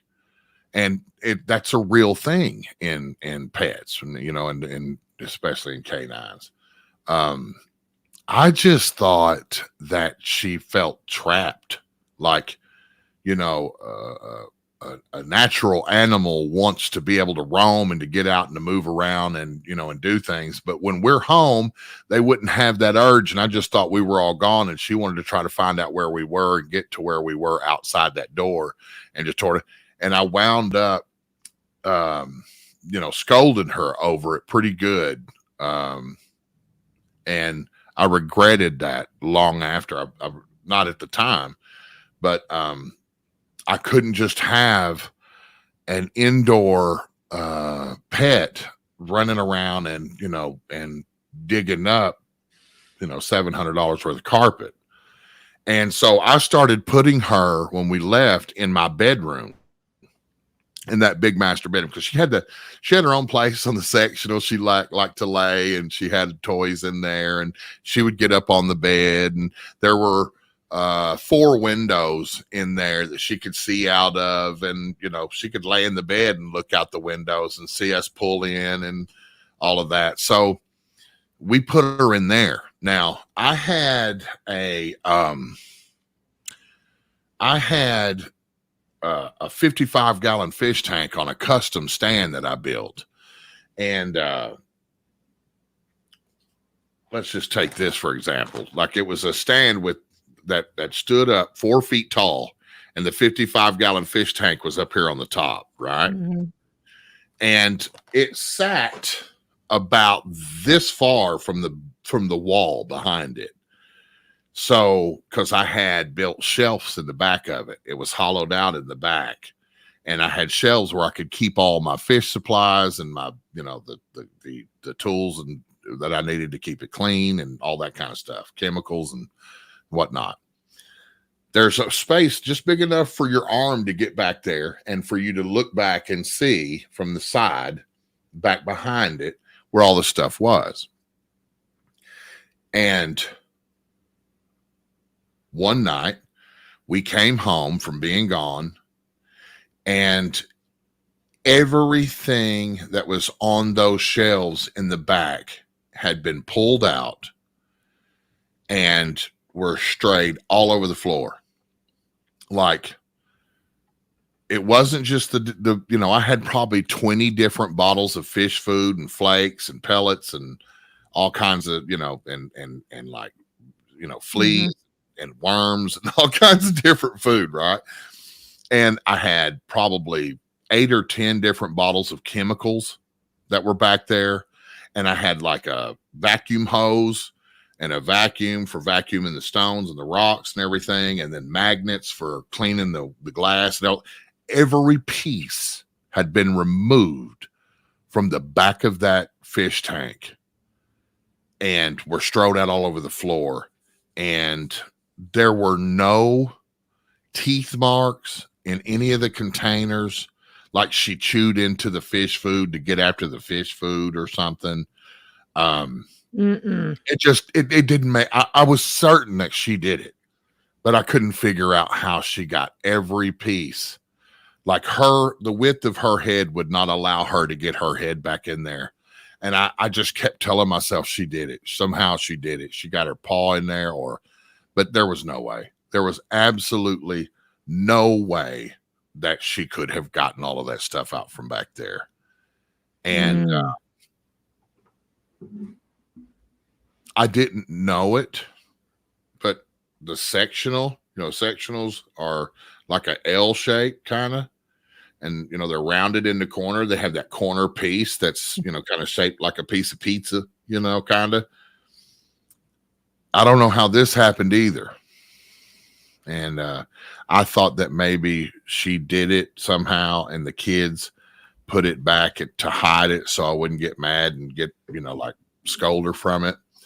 But when we moved, I took the queen, the one side has a queen size fold out bed in it, and the other side had 2 recliners in it with a little console in the middle, and then that corner piece. And when I got to that corner piece, the cloth on the side was just shredded on one side. And the children swears to this very day they had nothing to do with it. And I can't tell you how that thing it looked like someone took a knife and just, like Freddy Krueger, just ripped it into just frayed shreds. Oh, wow. And then there was another time where my son and his best friend came home from hockey practice, and we weren't home yet, but he had his own key. He was 14 and he had his own key, but he forgot it. So he was like, hanging out in the driveway playing basketball with his buddy or whatever. And but before then, they swore they heard me in the house. And they went to my my end of the house where the master bedroom was, and the shades were drawn and everything, but they could hear noise in that room, and he was convinced that I was in there. And so they wound up going through a bedroom window or something, and they got into the other end of the house, but our master bedroom was locked because that's where my guns were and that kind of thing. And when we were home, I kept that room locked up. And they couldn't get in there, but he was literally standing at our door and he could hear noise in there. And was the dog in there? No, the dog wasn't in there at the time. Cheyenne was not in there then. This was before all that happened. This was before she dug the carpet and all of that. But he was outside playing in the driveway, playing basketball, and I pulled in, and he runs to the truck, and he's like, are you not in your room? And I was like, no, man, I've been at work. And I had to take a coworker home. That's how come I was late. And he was like, come on, Dad, come on, open the house, and he was telling me all hysterically that they heard noise in there, that someone's in my bedroom. So we went in there and unlocked it. There was nobody in there. Nothing was touched. It was just the way I left it. And he tells that story still to this day, that he swears that someone was in there, that they heard it from the outside. At the front door, they heard noise inside the house. They went to the window. They heard noise inside the room. And then when they got in the house through that window, they went to my door and heard through the door. They heard somebody in there. Wow. And there's one more aspect to that house that was really just mind-bending, and that was when we had an ice storm. And really quickly, we had an ice storm, Margie, and the power was knocked out for the entire city, most of the city, at least for a couple of days. But the grid that we were in was out for almost 2 full weeks. And I'll just briefly tell this really quickly, that we all started camping in that master bedroom section of the house. And I had a kerosene heater, and we had a little bit of kerosene, but we couldn't go get any more kerosene because you just can't drive on 2 inches of ice, of solid ice. Right. And, there were trees down and the power lines were down, and these guys were there were power companies from like 8 states that came to help us from this storm. And they were tracking down broken lines and snapped lines and down lines and poles and stuff for 2 weeks to get this back up and running. And the entire grid, like when dark fell, it was dark. I mean, it was black. There wasn't a light anywhere. No generators running. No, you know what I mean? It was just black at night. Well, about 4 or 5 days in, I was like, we're going to need some more blankets. And so I had gone out of the room and I had gone down the hallway to this cupboard in the hallway that had blankets and pillows, spare blankets and pillows in it. And so I grabbed a bunch of the blankets, and I'm coming back down the hallway, and I passed by my daughter's room, and I went like 4 steps past her door, and I was like, wait a minute. And I backed up and I looked in her room, and there was a digital clock on her nightstand that was flashing 12. And so I was like, oh, she's got like probably batteries in it or whatever, and whatever. And I took about 4 or 5 more steps, and I stopped and I said, wait a minute, if she had batteries in it, it wouldn't be flashing 12. it would still, even if the power went out, it Right. would just keep the time. Mm-hmm. So I dropped everything and I went back in the room and I ran over there and I picked it up and there were no batteries. There was no batteries. So I was like, holy shit, the power's back on. The power's back on, y'all. And I pulled it out and it went off and I put it back in and it came back on again. And I was running down the hallway. The power's back on. The power's back on.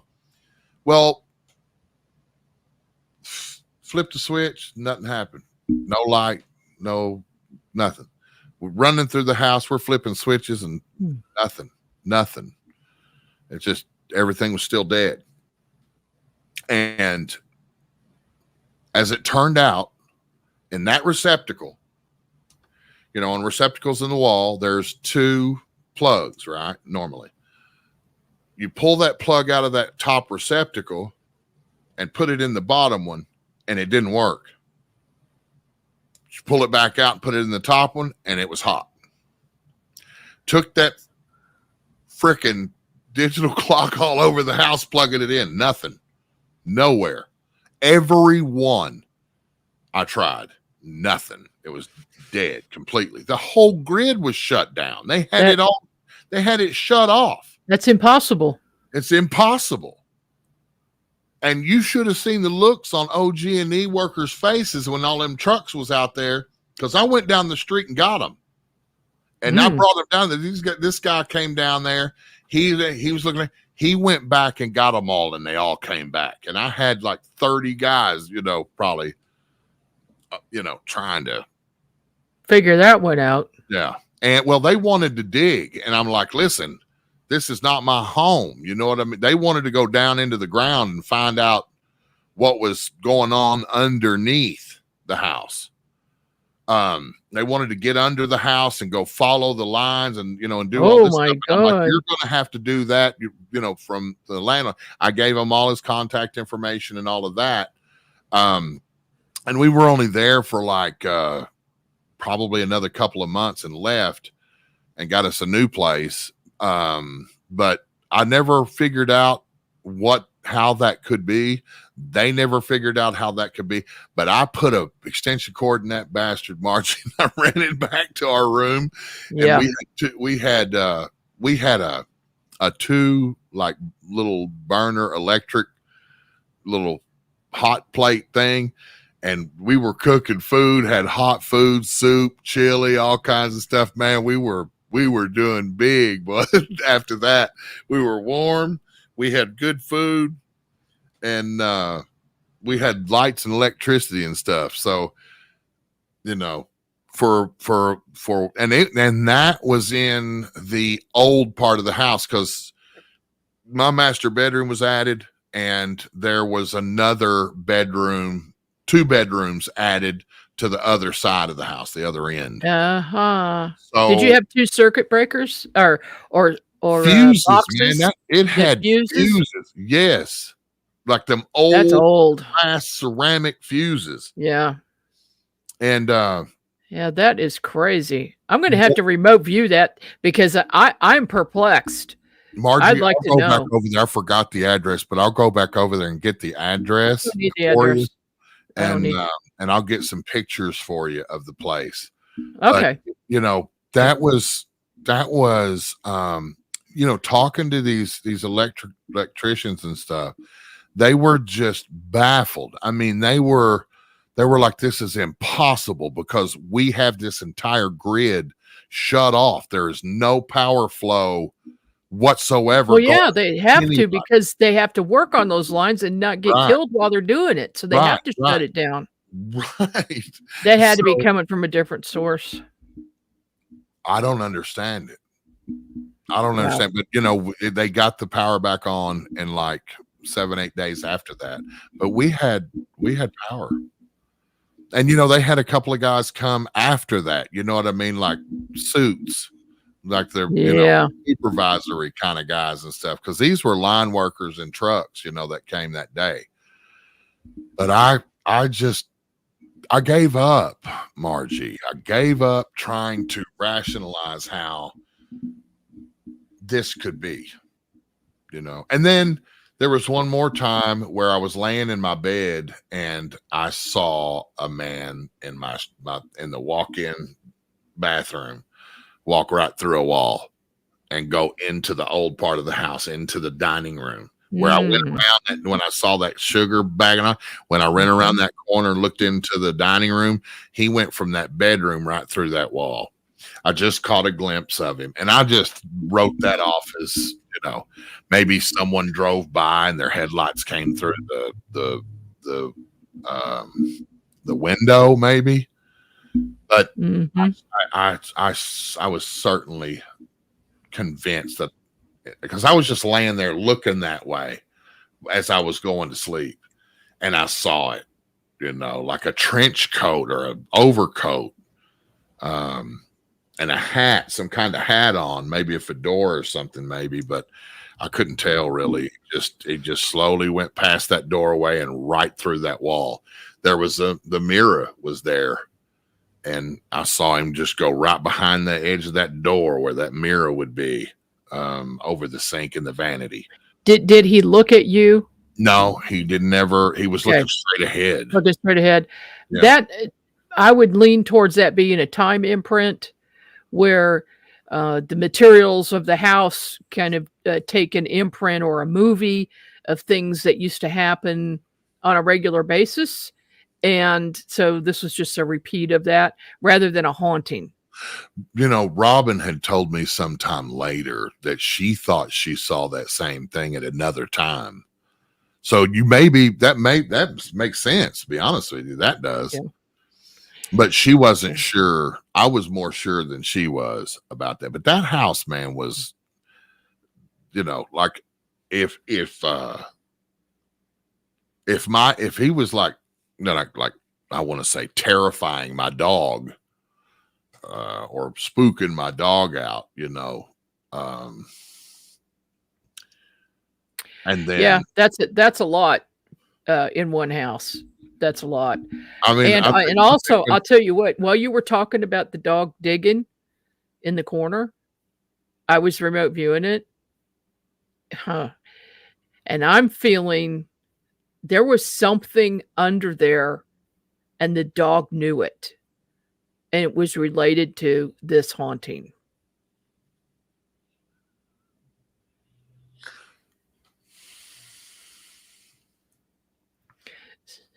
Yeah. That's the sort of thing you do not want to. Quick. Was there like a basement underneath that corner or a crawl space? There was something underneath there. Or maybe underneath the floorboards.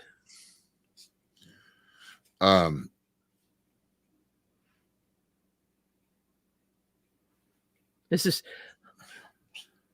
live paranormal viewing, remote viewing, guys, on our paranormal Halloween night.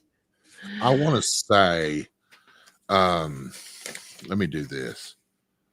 Let me find this white on the, here we go, right here.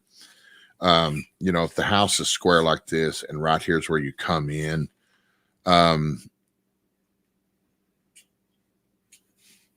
this was my daughter's bedroom. This was the living room. Okay. And the whole end was our bedroom and dining, kitchen, living room, bedroom. Right here was the plug. And right here. Okay. I got it. Okay. Let's see if you can see this. Okay. Mm-hmm. Mm-hmm. Now right here's where you come in the house. Right here. Okay. That's where you come in, and the living room's there, right? Right here in this corner is where Cheyenne tore out all of the carpet. Okay. Right here in this bedroom, right there is where that plug was. Uh-huh. Yeah, it's something supernatural. The house this way. It went longer ways this way. But that's in relation to where you come in the door into the little living room foyer. right in that corner right there. Wow. Where she chewed that corner out, and right there is where that plug was. That's too coincidental. They have to be related. Well, you said that based on your remote viewing about something that being in there. Like, now I'm going to be back on this whole God. All that. Well, look, we have got we've got a lot more to come, ladies and gentlemen, on the Halloween. For those of you that are staying up with us late on this spooky night here in the Central Time Zone, it's approaching 11 o'clock, and we've got to get a commercial break in real quick. And when we come back, we're going to hang out with one of the kings of Most Haunted, and in fact, the host of Most Haunted, the one and only, the legend himself, the Kolchak man himself, Dan Harary. So y'all don't go anywhere. Margie, don't go anywhere. And we'll be right back after these brief, I promise you, messages.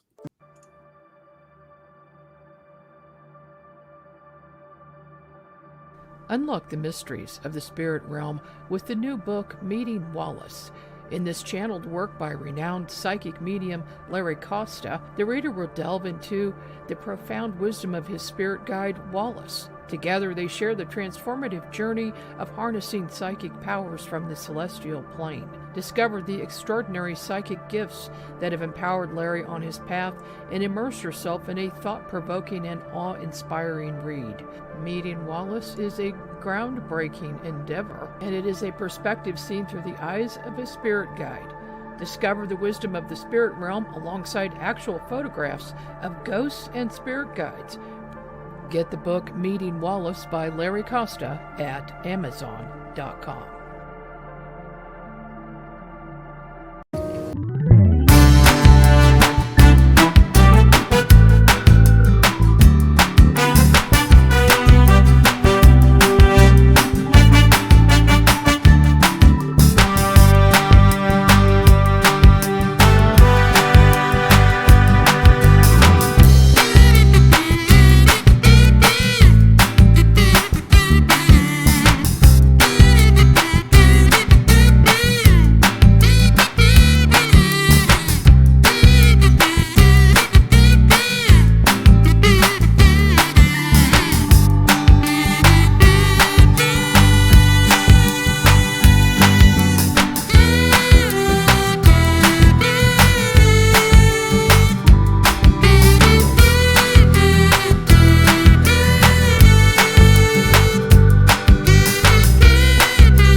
And we're back. We are back with the UNX Network, and now we are reversed in our places, and Race is getting feedback for some reason. Sorry. I don't know how this happened, but there we go. Okay, Race fixed it. All right. So look who's here. Look who's coming in. I see who's coming in. Hey, Robin, how's it going? Are you holding the fort down there? I am. All right. Good to have you with us.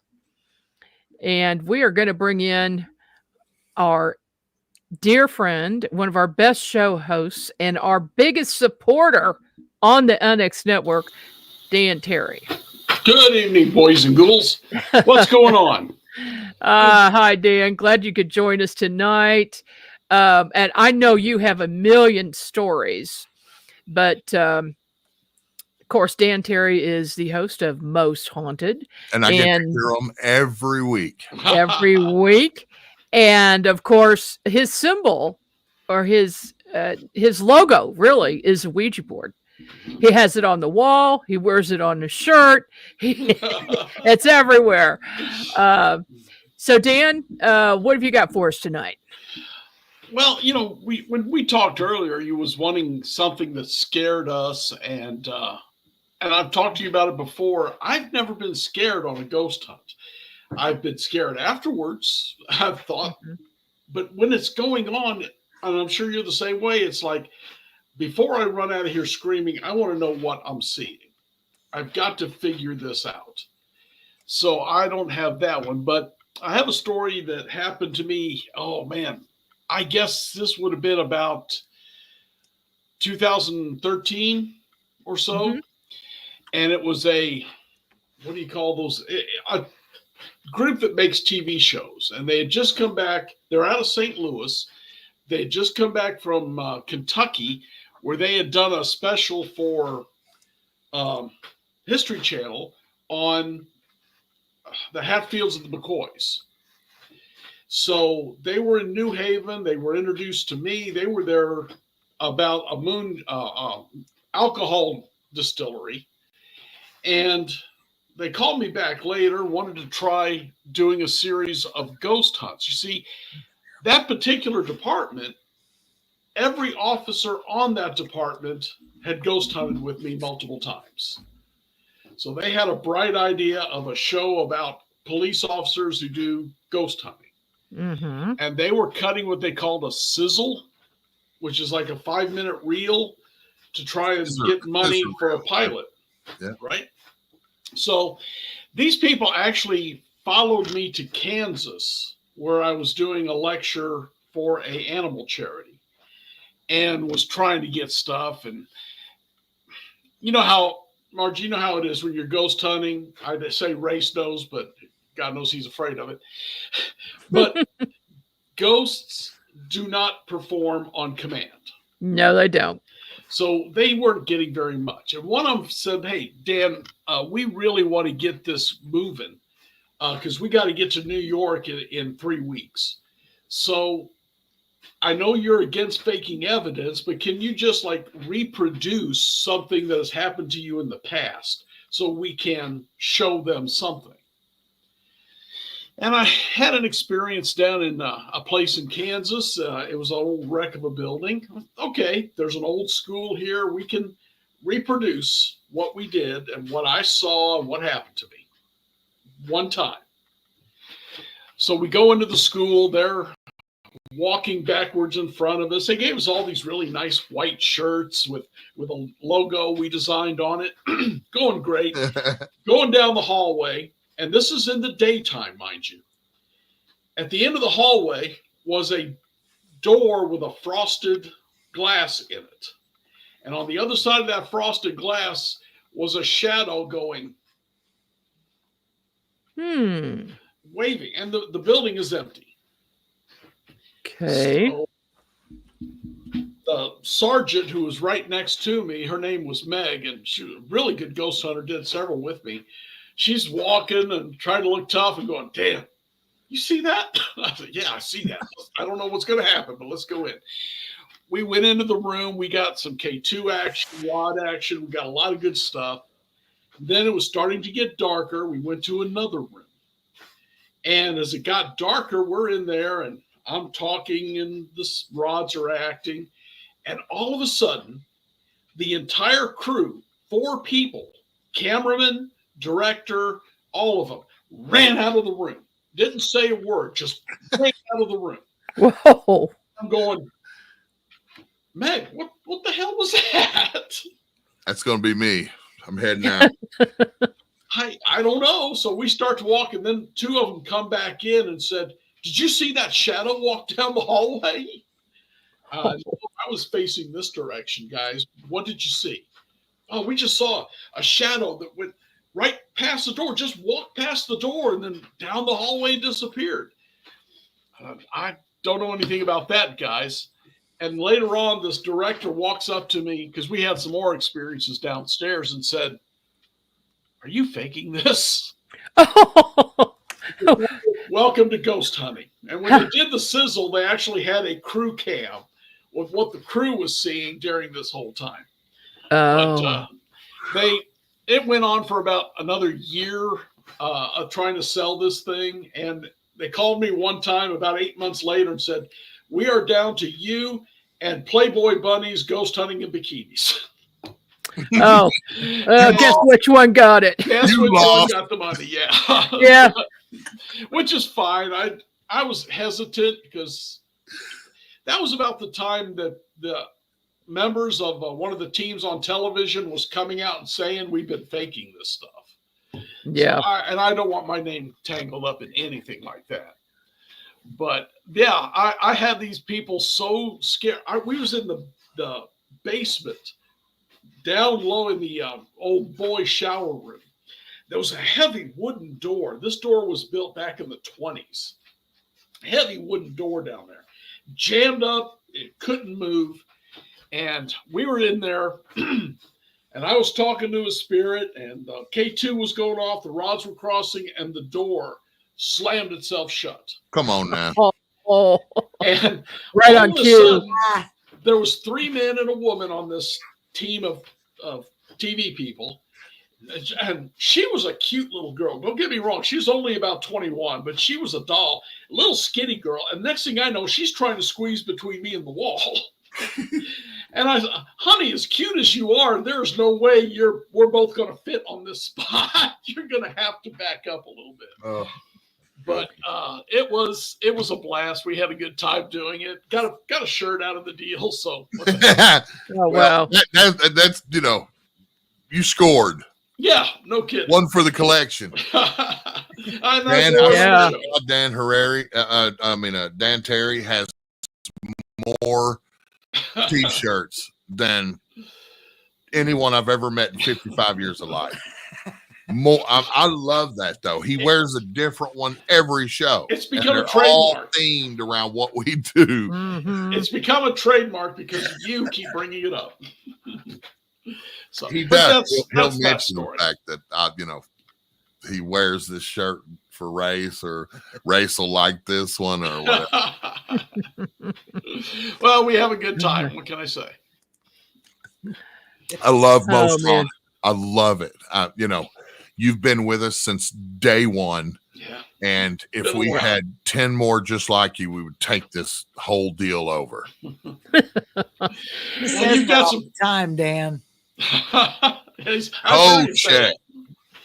But you've got some great people on there, man. You've got some awesome people. We do. We're real fortunate. We're really fortunate. Mm-hmm. I listened to Dan earlier. That was interesting. And who was the blonde girl you had there? Jamie. I've not heard her show yet, but gotta watch her show. Yeah. Jamie Vos Love. She's from Kansas City. Oh, okay. Yeah, and I had met her, I think, outside of Kansas City. I didn't even know she was here when I asked her to do the show. Mm-hmm. And I said, "Where do you live?" She says, "Kansas City." But she's all over the place. Like she gets around. And Michigan, and she broadcasts her show from all over the place. Does a lot of traveling. Her stories were pretty good, what I heard tonight. So, like I said, you've got a really great crew. We just gotta. I don't know. Keep grinding. Keep going. Yeah. It's going. Yeah. It's gonna turn. Doing new things, and of course, Dan writes articles for us as well in NX Magazine, and he's just a prolific writer. Well, and good show and good guests on your program. So we really appreciate what you've been doing, Dan. Well, you're the one who prints the articles, so it's not all my fault. That's true. It's good stuff, though, Dan. Well, I enjoy writing, especially the ones I did about the vampires in New Orleans and the vampires in America. Yeah, I love that one. I'm working on one now about werewolves in Alabama. So, and of course that one. And Margie, I gotta say, I did not think you would print that one I did about the government conspiracies that were actually true. Really? Yeah. I'm all into government conspiracies. Well, I was concerned that it might cause us problems later, because I know Tyler got demonetized for that. So, well, yeah, here's the thing. You don't do, or I don't do shows on YouTube about that because of the subject matter. But in print, oh yeah, all day long. Okay. Yeah. So that and of course now we're adding documentary films to our repertoire. Mm-hmm. So our first full-length documentary will be coming out in 2025, and the title is Portals. I want to give Walter super big yeah. shout out. Walt. Yeah, Walt is the man. He is an expert videographer and photographer. We were talking about XCon earlier, Margie. I don't know if you guys can hear me. I'm trying to do this so we can hear Robin too, but he did such fun, and he filmed all of the speakers and all the presenters, and all of that is going to be available to everyone, right? Margie. Yeah. I'm hoping to get them all loaded up on Sunday. So everybody will be able to see them. Of course, the sound will be good. Mm-hmm. Thank you so much, Walt. Wendy said, I guess she's addressing this to me, feel bad again for chewing out the dog. I did later. Did you chew out? Cheyenne. I was telling them the story about when we were Cheyenne on the corner of Jackson and Gillian. Remember when we came home and she had tore out all that carpet, that brand new carpet. And, there was other, she did other things too that were not normal for her. Like just chewing, we had a brand new Dirt Devil vacuum cleaner and she pulled the cord off of it and chewed it in two in one place. Mm-hmm. Like she unraveled the whole thing, stretched it out, and then just chewed it right in two. That ghost messed with her though. But we didn't know that at the time. We didn't. I told him about the plug when the power went out. How about you, Robin? Have you had anything strange occur? Scary? I have a very old, very strange Can y'all hear her story. Okay? Yes. Okay. My oldest sister, she's gone now, but she lived in a house in St. Joseph, Missouri. I lived in Atchison, Kansas, because that's where I was born. And it's 20 minutes away. She was married and and had 2 kids. I was 9 years old. My niece, I am 6 years older than. So she was 3 when this happened, which would have made me 9. They moved into a house in St. Joseph, Missouri, and all kinds of weird things happened. But the thing that ran them out of the house is the story that I don't tell people because it's so unbelievable. But this is the truth. My 3-year-old niece told me this, okay? They were sleeping. We were all sleeping in our own prospective homes. And it was sometime in the middle of the night. I do not know what time, but we were very rudely, loudly awakened with my sister, her husband, my nephew, who is a year older than me, and my niece, who was 3, banging on the door, wanting in.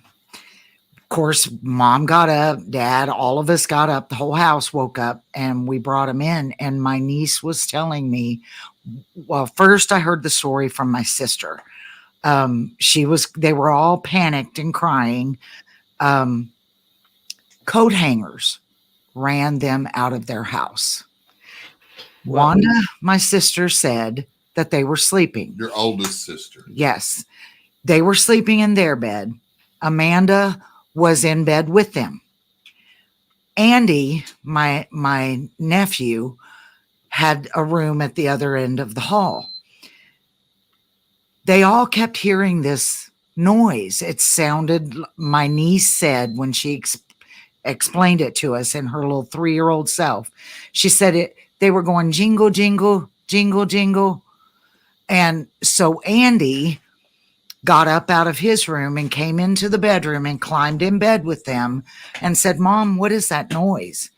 And Omi, my late brother-in-law, got up and turned the light on, and there was Wanda had been doing laundry that day, and there were hangers and they were wire coat hangers. Remember the old wire coat hangers? They were hanging on the back of the doorknob.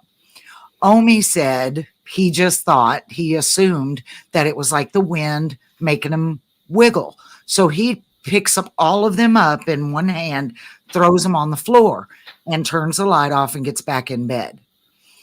The next thing Wanda knows, the hangers were walking like you would imagine a hanger walking. Whoa. They jumped up on the bed, and Wanda grabbed Amanda and Omi grabbed Andy, and they went out of the house. And as they were going down the stairs, they turned back and looked, and the hangers were following them. Oh my God. 9-year-olds, I didn't believe it when I was 9. Of course, my mom and dad, they were like, that is not what happened. Y'all are crazy. Let's just get some sleep. But I will tell you that was the last night my sister stayed in that house. Uh-huh. Her husband paid some movers to move them out the next day. Wow. They went in and packed and moved their entire house. And Wanda wouldn't step foot back in it. Ever. Never did. I don't blame them. That sounds like something out of a movie. Yes. Something I don't tell incredibly that strong. story, but I believe the reason that I believe it, and that I have all my life, is because my little 3-year-old niece, she was crying, and she was, like little kids talk. She said, Robbie, she called me Robbie. And she said, Robbie, the hangers, they were chasing us, and I was scared. And I mean, she was just petrified. Now she's 3. What 3-year-old is going to think up a story like that? Yeah. Yeah. Kids have a vivid imagination. Yes, I'll say this, but listen, I want to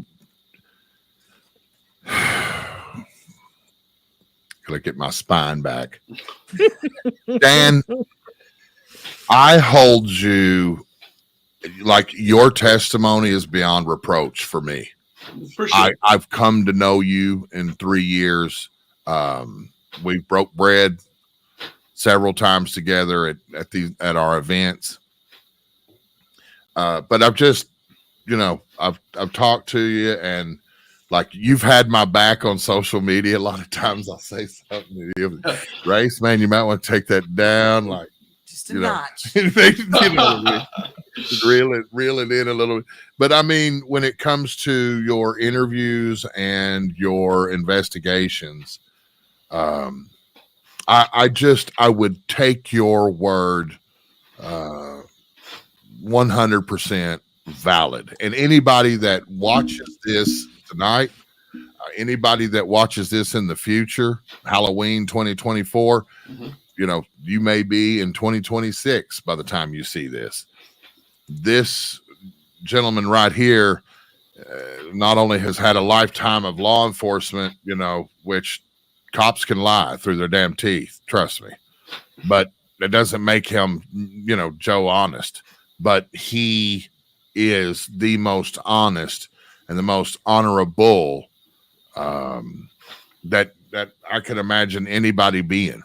And so I want to ask you, Dan, listening to Bird tell this story about these hangers, and I was talking earlier with guests prior that were here and with Margie about these things being able to manipulate physical things in our reality.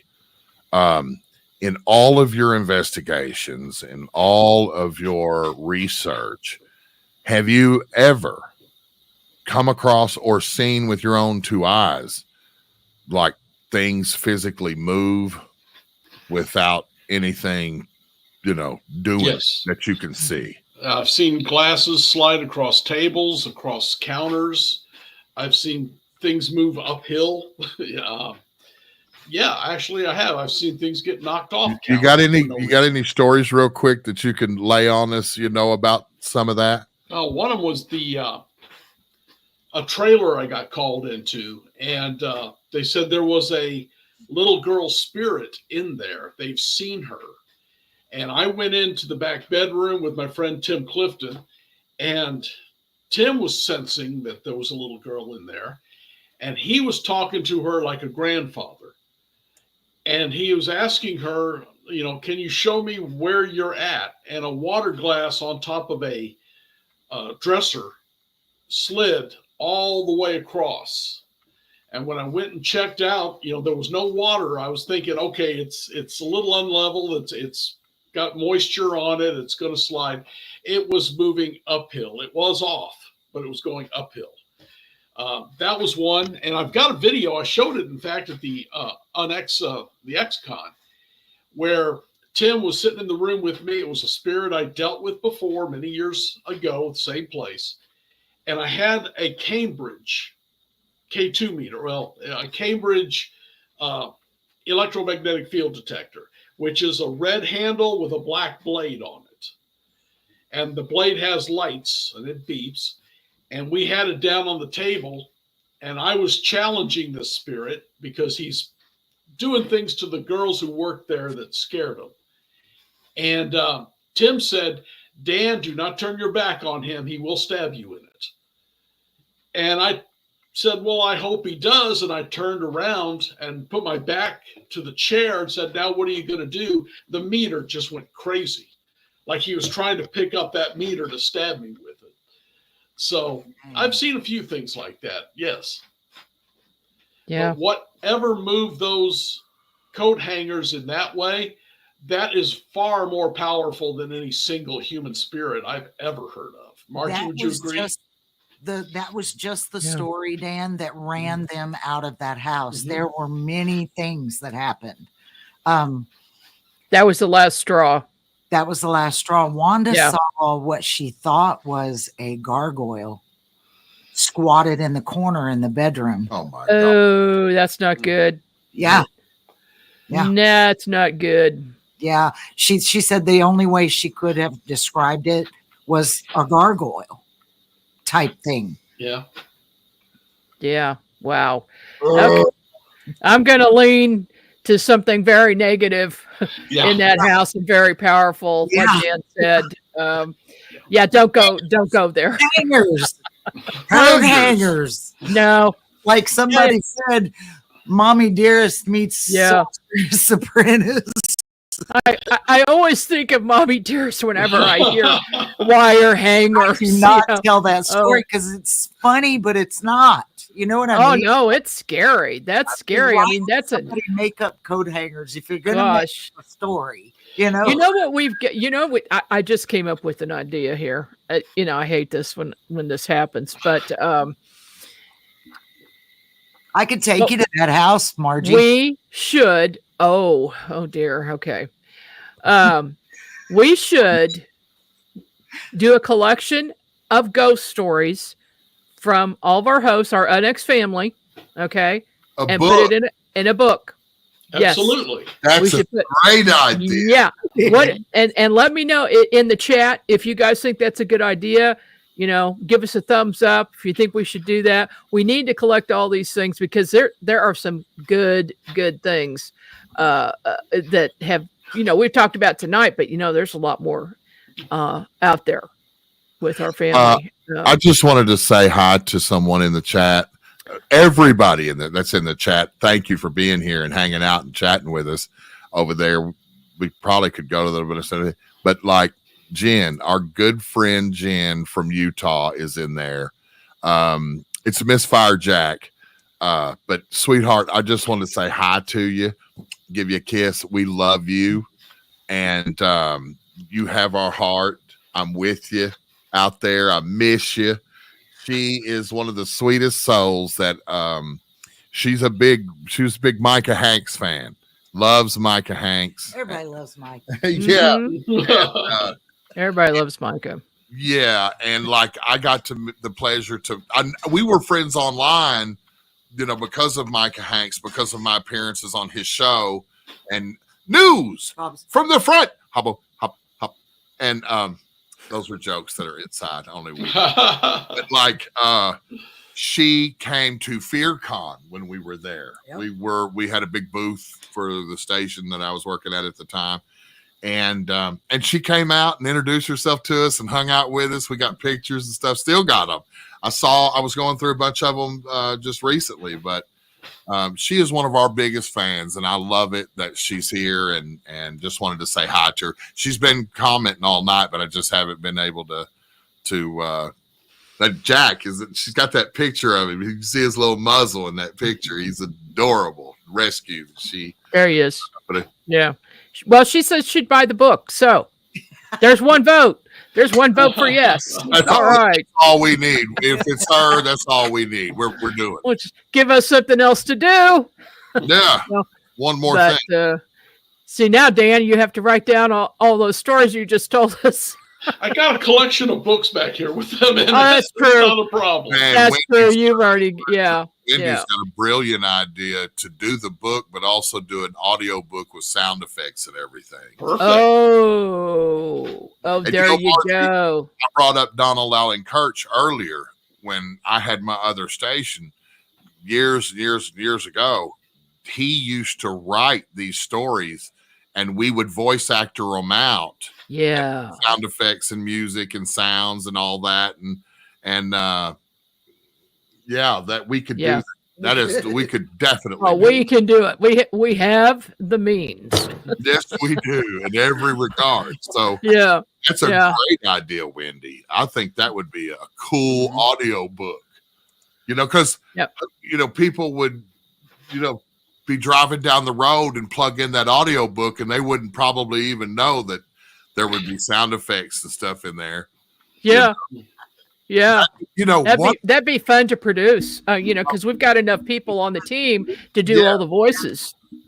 And I've always said if you're driving down a lonely highway, like if you're traveling like we've done, Robin, we've crisscrossed some crazy stuff happened to us. Yeah, we've crisscrossed this entire country so many times. Mm-hmm. And there's no better way to spend that time, day or night. Night's better than to listen to the UNX network. Yep. To listen to this content that Dan and all of us produce every day, but especially at night. Like Robin and I have traveled across like Kansas and Nebraska and Wyoming and I mean these long states that just have rolling plateaus of farmland and sagebrush and wheat and there's nothing, no lights out there. No. Yeah, that's right. How many times, Bird, have I said, God, I hope we don't break down here? Yeah, many. A lot of times we'll pass a dilapidated old restaurant that's been shut down, boarded up, and or hotel or something that's been boarded up and shut down, and we'll look at each other and we'll say it at the same time. Yeah. Scary movie set. Scary movie location. Scary movie set. Oh yeah. Yeah, there's a lot of them across Kansas, that's for sure. Old gas stations that haven't been occupied by a human being for decades. Looks like, we're counting the Jayhawks on the Highline wires. No kidding. How many did we count? Over 100 one time. Yeah. But then you just come across this place that looks like a ghost town, like just kind of like just a few buildings. You just go right by them, but there's nothing. There's nothing there. Just super, spooky looking. Desolate. Scary. Yeah. That's murders have happened there. Well, hey Dan, I know we kept you a little bit long this evening, but fine. Thanks so much for joining us. Well, no problem. Glad to be here. Anything I can do to help. All righty. Love you, brother. Thank you so much for everything you do for the UNX Network, for the UNX Magazine, and all of your wonderful viewers and listeners. And we are so honored to count you as our friend and our colleague. Anything else I can do, you just let me know, okay? You got it. We will. We'll be making that audio book here pretty soon. All right. I'll be ready. All right. Good night, folks, and happy Halloween. Same to you.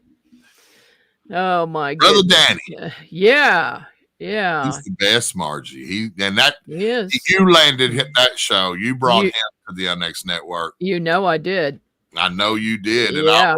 I was super glad you did, because he is just top shelf, that guy. And I meant it. Every word that I said about him being beyond reproach. He is as straight and as honest as you're going to get. Oh yeah, he's a real pro. You want somebody like that on your team when you're doing investigations, because he's not going to be, allowing anybody to do any trickery. It's all going to be straight science. So, right. And he's really good with the dowsing rods too. Yeah, he's super awesome with them things. Yeah. Well, we're for him. I got some, Margie. Yeah, I need to teach you how to use them, because that's not it. All right. Well, hey, we have got another great show host up with us next here.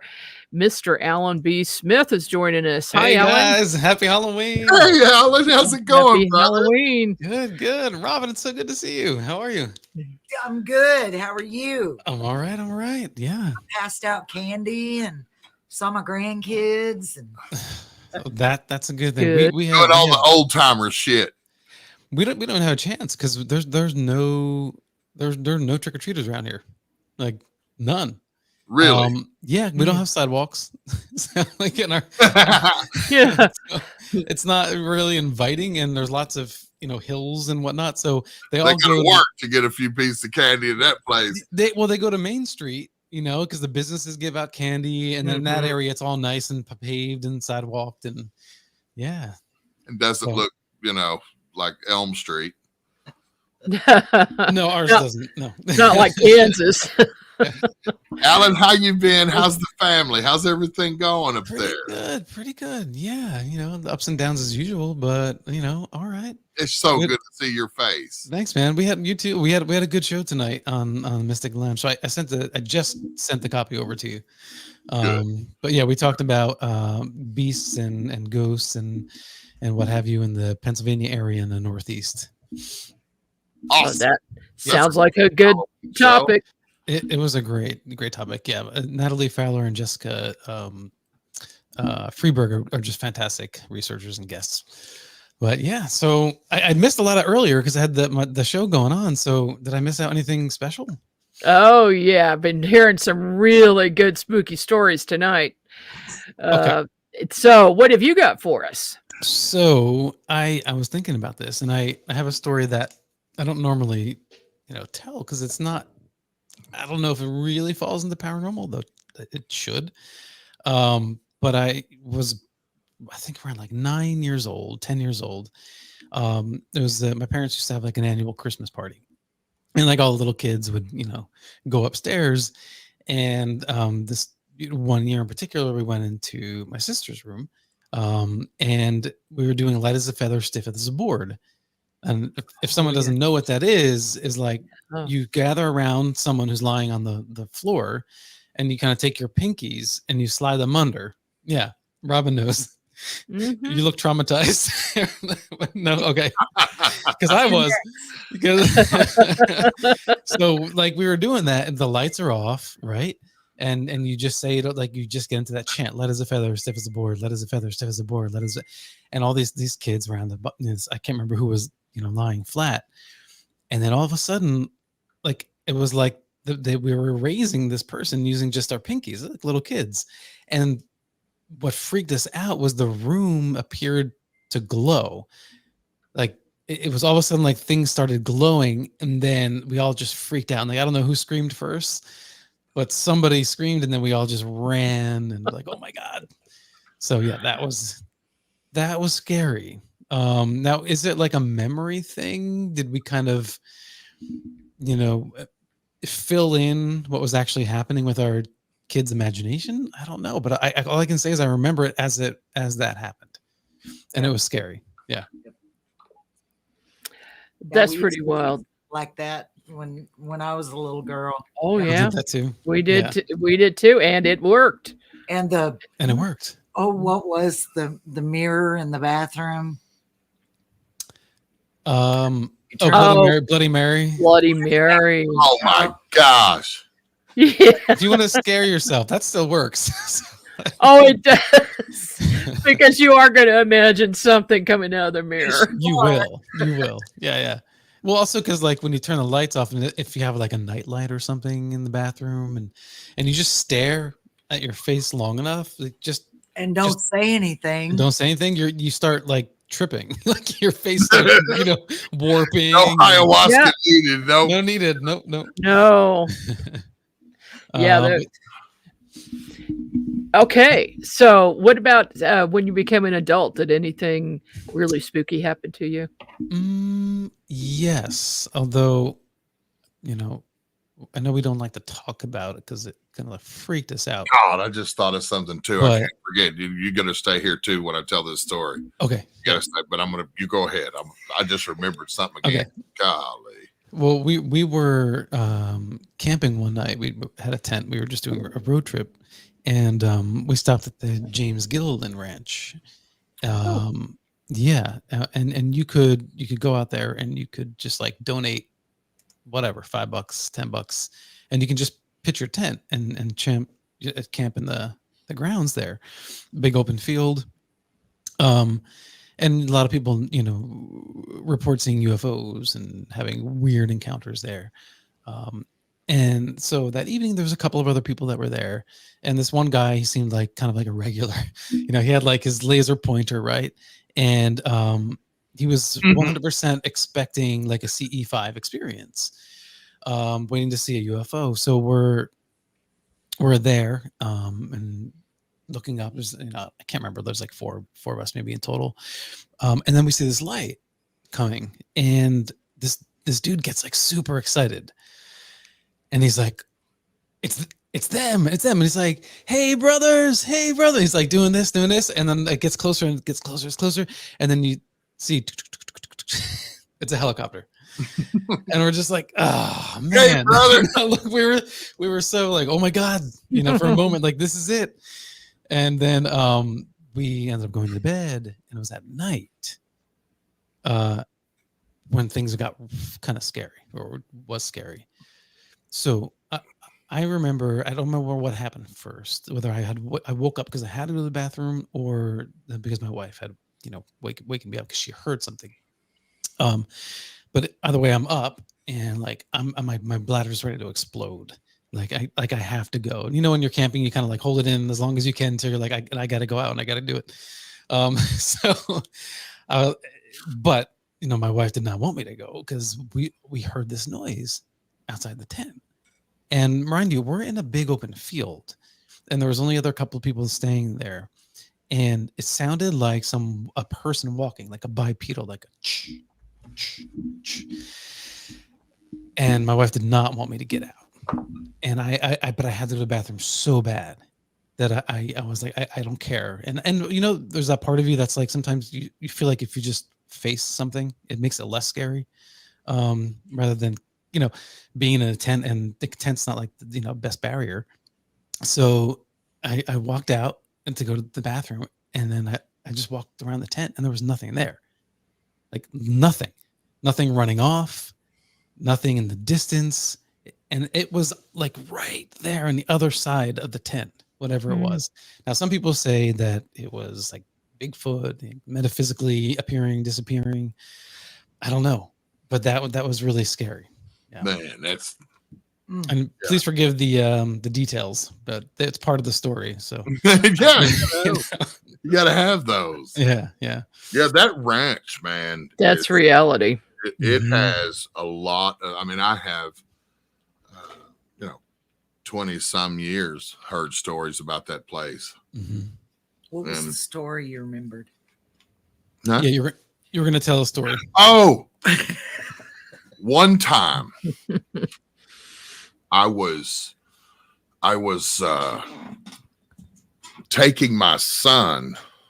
No, I was picking him up from staying over at his friends for like the weekend, and he was at DJ's house. Yep. And his parents, now they were probably 16, 17. Yep. You know, they were played baseball together, hockey together, and sports, you know, stuff, and just real good friends. And DJ's parents had like an outbuilding behind their house, like out by the alley. And I want to say it was probably 15 foot by 22 foot building that his father and he converted into a little apartment for him. Like when he turned 17, he moved out there, and that was his room. That was his space, right? Yeah. So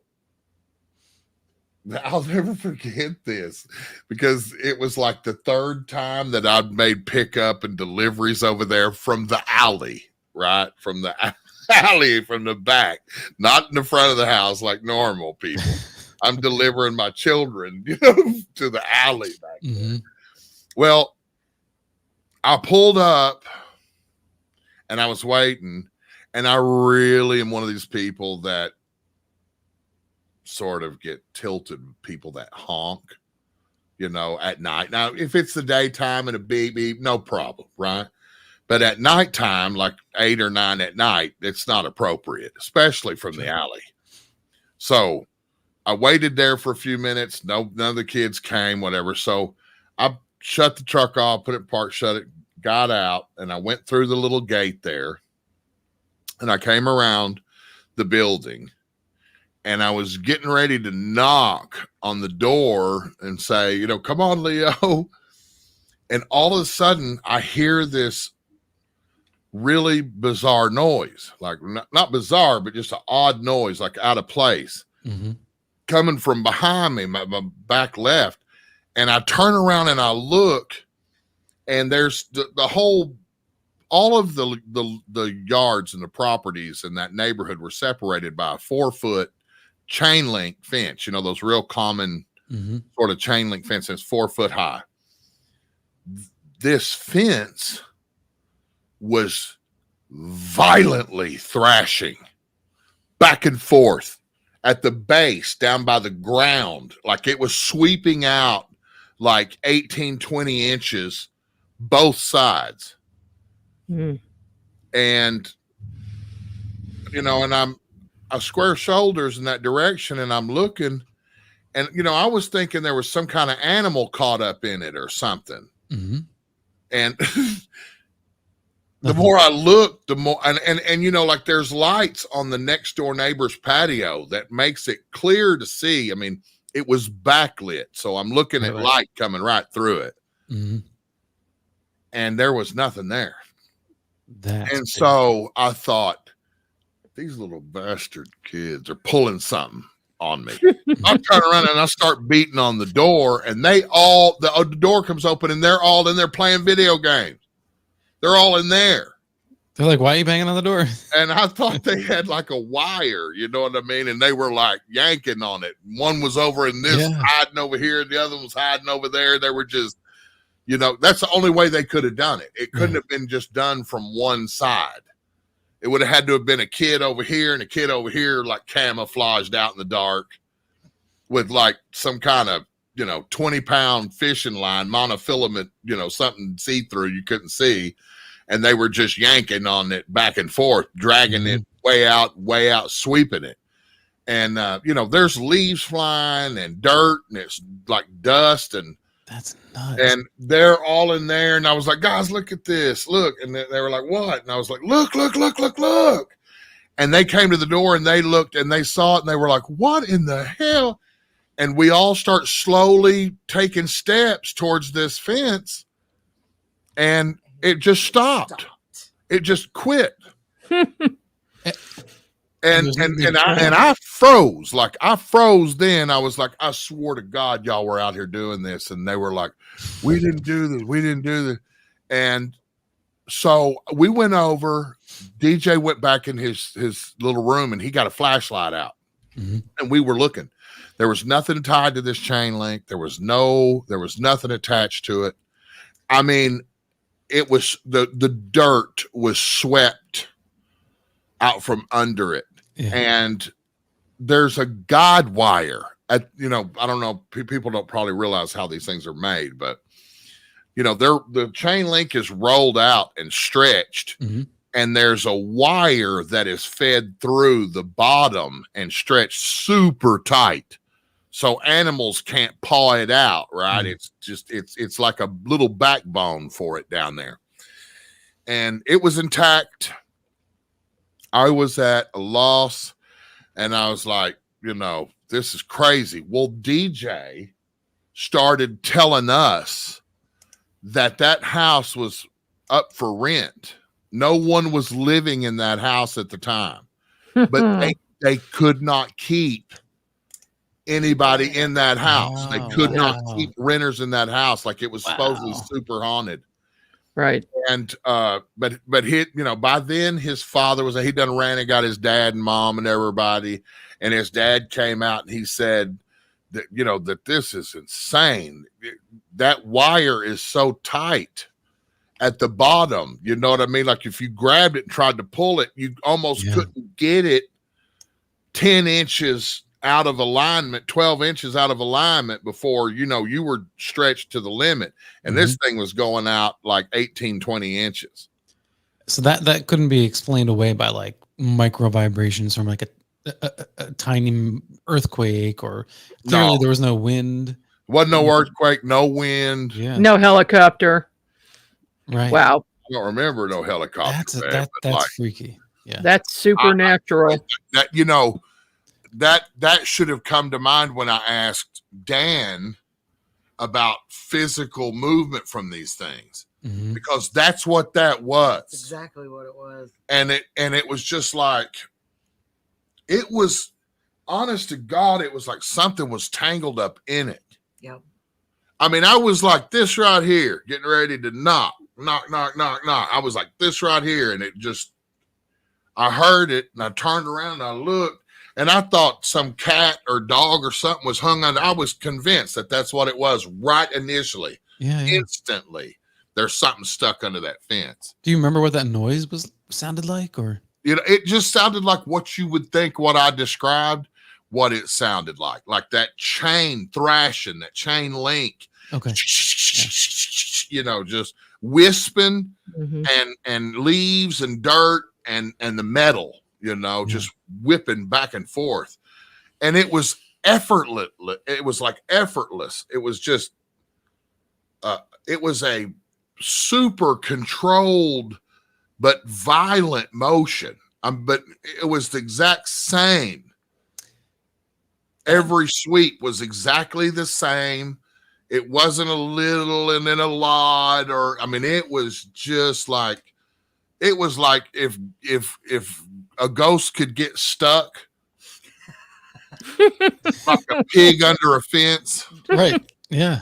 That's what it was like. A ghost got stuck in there. But it seems to me like it wanted to get your attention.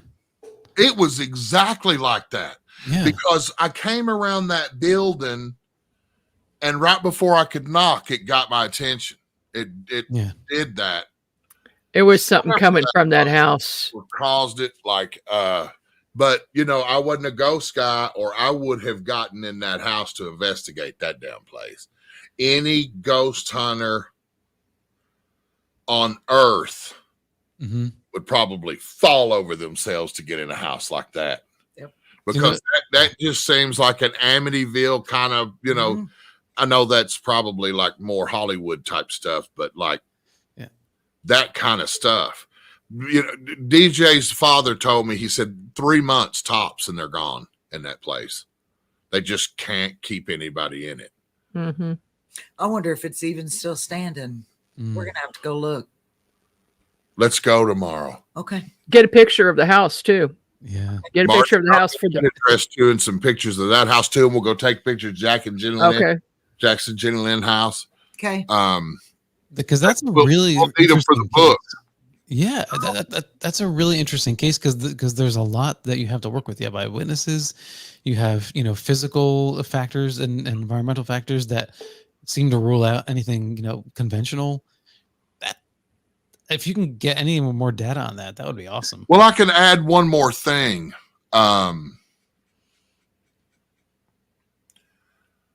I had to pee real bad. Are you serious though? Are you just really? Like I had to pee something terrible. That's weird. Uh-huh. So, it's awful coincidental. I wonder if that is. Alleys in the dark work really well for that. And so do fields in the dark. Dude, man. Look, hey guys, I got a question for you.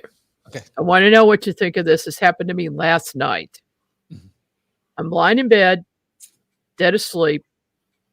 About 3:00 in the morning, I hear my husband say, "Margie, wake up."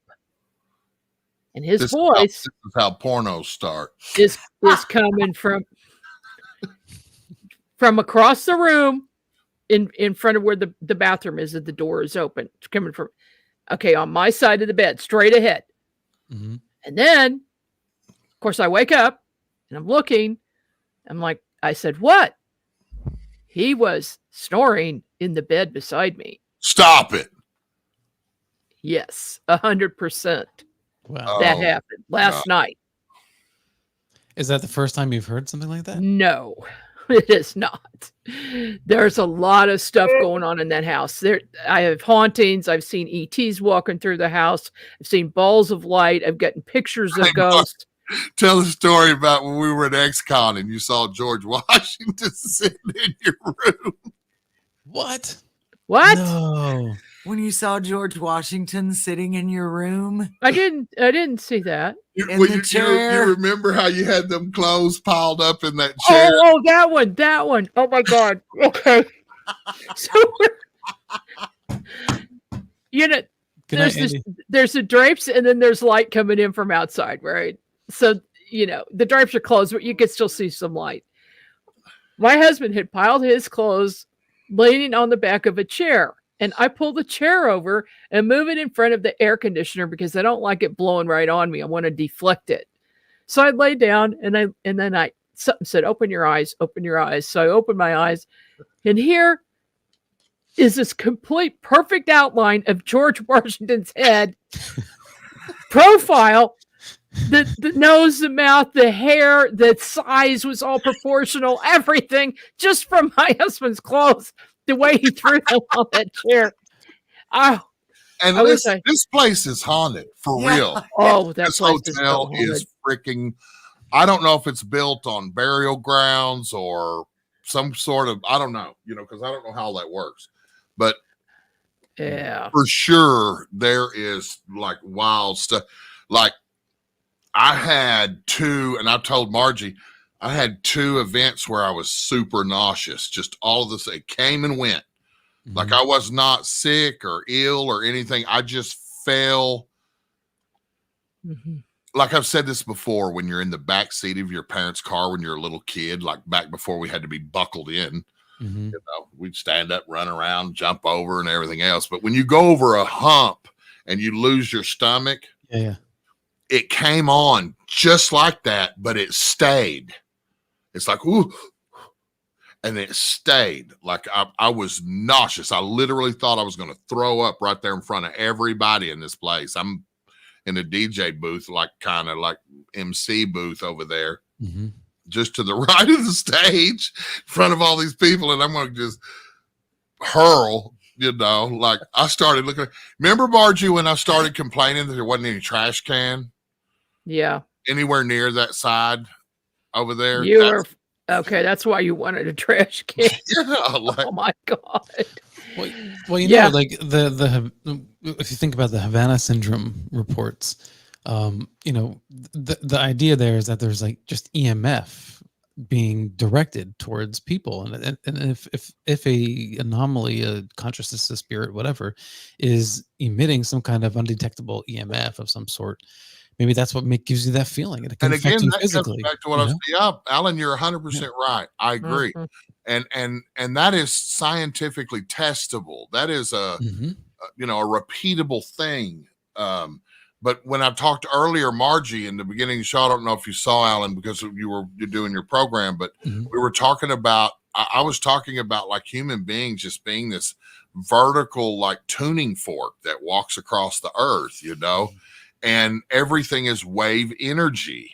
I believe, you know, we're talking about the double slit experiment and all of that, you know what I mean? And you know, tandem, like spooky action at a distance, you know what I mean? Like everything is wave guided, light, everything. Like, you know, Einstein believed that spooky action at a distance was, he called it spooky action at a distance, quantum entanglement, but he called it that because mathematically, he and several other scientists figured out that this is happening far beyond, far faster than the speed of light itself. Yeah.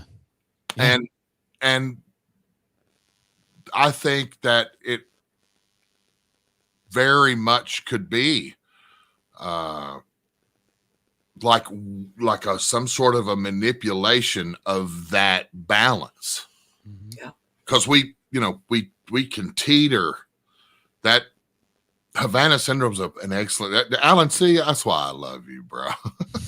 That is an excellent example. I love the way your mind works, because it, you know, you can get tilted real quick just from a little change and chemicals or in wave energy. Yeah, there's lots of stories where people have like gotten sick and things have happened to them. Oh, yeah. Like in that Skinwalker Ranch. Oh yeah. Yeah. Yeah. Yeah. That guy had brain surgery or something. Man, his whole head swole up. Yeah, it's terrible. Yeah. Well, Race, where your table was is in the corner where ghosts are seen coming into the building. Margie, I heard right there. Not this year, but this year I was 100% tuning in to that right ear, because last year in that same spot, I heard movement to my right, like feet on the floor, but with no shoes on. It was a dull and then it would stop, and then it was like they turned around and just came back on that platform, because I'm at floor level and the stage is up above me about right here, and that's all backstage right there is just empty back there. There's curtains, you know, of course, layered, you know, with the light rails, the truss kits and all of that through, but there's people to the right in like this sort of like backstage storage mechanic area back way over this direction, but there wasn't anybody back there. Nobody. No, there was nobody on the stage or backstage. But the stage is a central part of the activity that happens there. So many people saw winged creatures flying. Last year, the Mothman. This year, like a 2-foot winged creatures flying there. Shadow people flying on the ceiling and across the stage and walking across the room. I mean, that place is... And then people were actually attacked by it. I was on Saturday night, and all of a sudden I felt like a rope or a hand was around my throat, choking me.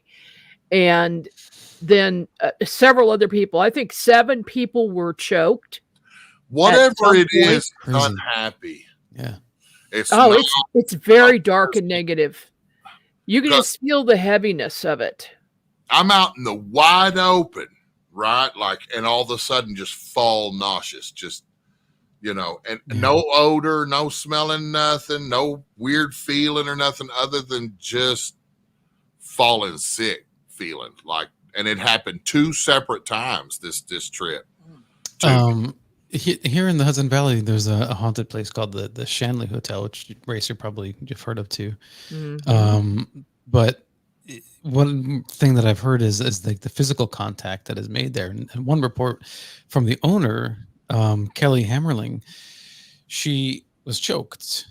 Like she felt physical like something come around her neck, but then it released, and it's almost like it's almost like when they do that, it's an expression of anger or rage, or they want you to know that they're there, but they don't want to actually like kill you. And it's just like a really the wrong way or inappropriate or desperate way for them to try to get your attention. Mm-hmm. Yeah. I don't, I'm just interpreting it. I don't really know, but all right, of course. But obviously, otherwise, if they were out to kill people, you would have more, deaths. I think with all the spirits that are out there. So thankfully not. But it doesn't make it right. It's just I feel like there was like this desperateness there, and they don't know any other way to kind of get your attention. Yeah. Well, I tell you what, boy.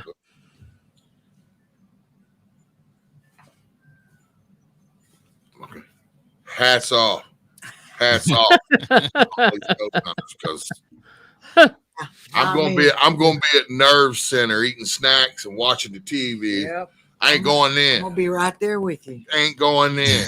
What a Octagon Hall outside, monitor situation. I go in the daytime, hang out. Slept in it though. Yeah, last did. night I did spend the night in there, but there had to be like 18 people in there with me. Yeah, nothing happened. Okay. Not that we saw. I don't know. I've always kind of felt that I just put up like a psychic fence. Like I don't want it. Like I don't want it. Like I'm curious about this stuff. I'm fascinated, right? But I don't want it. Like either. I don't want to haul none of that around, Right. Alan, you got to work tomorrow? I do. You're on the All right. Coast, man, and it is midnight, 1 o'clock out there. 1 o'clock here, 1 o'clock Oh there. my gosh. Brother, thank you so much for staying. I can't guys. believe it's already over. I know. It went by fast. Thank you so much, Alan. We appreciate it. It was great seeing you all. Thank you for having me. Y'all look amazing, and I'm so proud of the NX Network. Seriously. Thank you so much. Thank love you. it. Peace and love, guys. We're glad to have you on board. Thank you, Margie. All right, I got to go get your show, so we play it tonight. Yeah, because that's in 3 minutes. Well, we got Common and radio first, and then, oh, good. Okay. Yeah. Okay, and then don't want to miss. I designed it that way so that I would have time to get his show if he ever ran late. Because we want to flip it as soon as we can, and put that fresh content out to our listeners, right? Yep. That's why. Yeah, he's at 2 o'clock, so Eastern. So. All right. Well, of course, we didn't get as much in as we wanted to this evening, but you had so much stuff stacked up that we didn't even touch. Oh, I know. But you know what you said? You did. You did say that we would be through this. It would fly by. You're like, and sure enough, it did. Yep. 3 hours. Oh, I can talk a lot though. I could just ramble, but. Well, once we get to talking about paranormal, there's a lot. I'm so glad that I remembered that fence story. I am too, because I totally forgot. That is scary. I don't remember you ever telling me that story. I forgot about it. I literally forgot about that. But those kids, DJ, Dimitri, and Leo, they all saw it. I was so sure that before I could get them out the door, that it would stop. Mm-hmm. But it didn't. And it didn't. It didn't stop. It just kept right on rocking. But Margie, this has been a wonderful journey so far. I look forward to many, many more years together. And of course, we celebrate our holiday, the Halloween holiday, which, I can't believe our month is over. Our Halloween, October is our month. I know. Yeah, I can't either. It's already past us. Yeah, it did. It did. And so we've had another year, 3 years. Wow. And we're already planning for next year. So, we've got good things coming. We've got one thing I want to mention. The the calendar for 2025, the UNX Network calendar, is ready to go. It's on the website, unxnetwork.com. Okay. And that calendar has got weird holidays, paranormal holidays, things you don't see on a regular calendar, of course. That's super awesome. Yeah. And then we've got the documentary coming up next year. I'm working on that right now, filming next month, doing the last 2 portals, and it's going to be good. Of course, Walt, want to thank Walt again for doing all of the video on that. Well, at least 90% of it. I'm doing some of it myself. But, and we want to thank everybody who joined us tonight and everybody who listens to the network. And be sure to get your membership. If you're not getting the newsletter and all that, make sure you get your membership at unxnetwork.com. As a member, you can get a free membership or a paid membership, and then you'll get our daily newsletters and notices. So thanks for joining us, everybody. We'll see you again. Well, I'll see you tomorrow night, 6 p.m. Thanks, y'all. All right. Happy Halloween. Happy Halloween.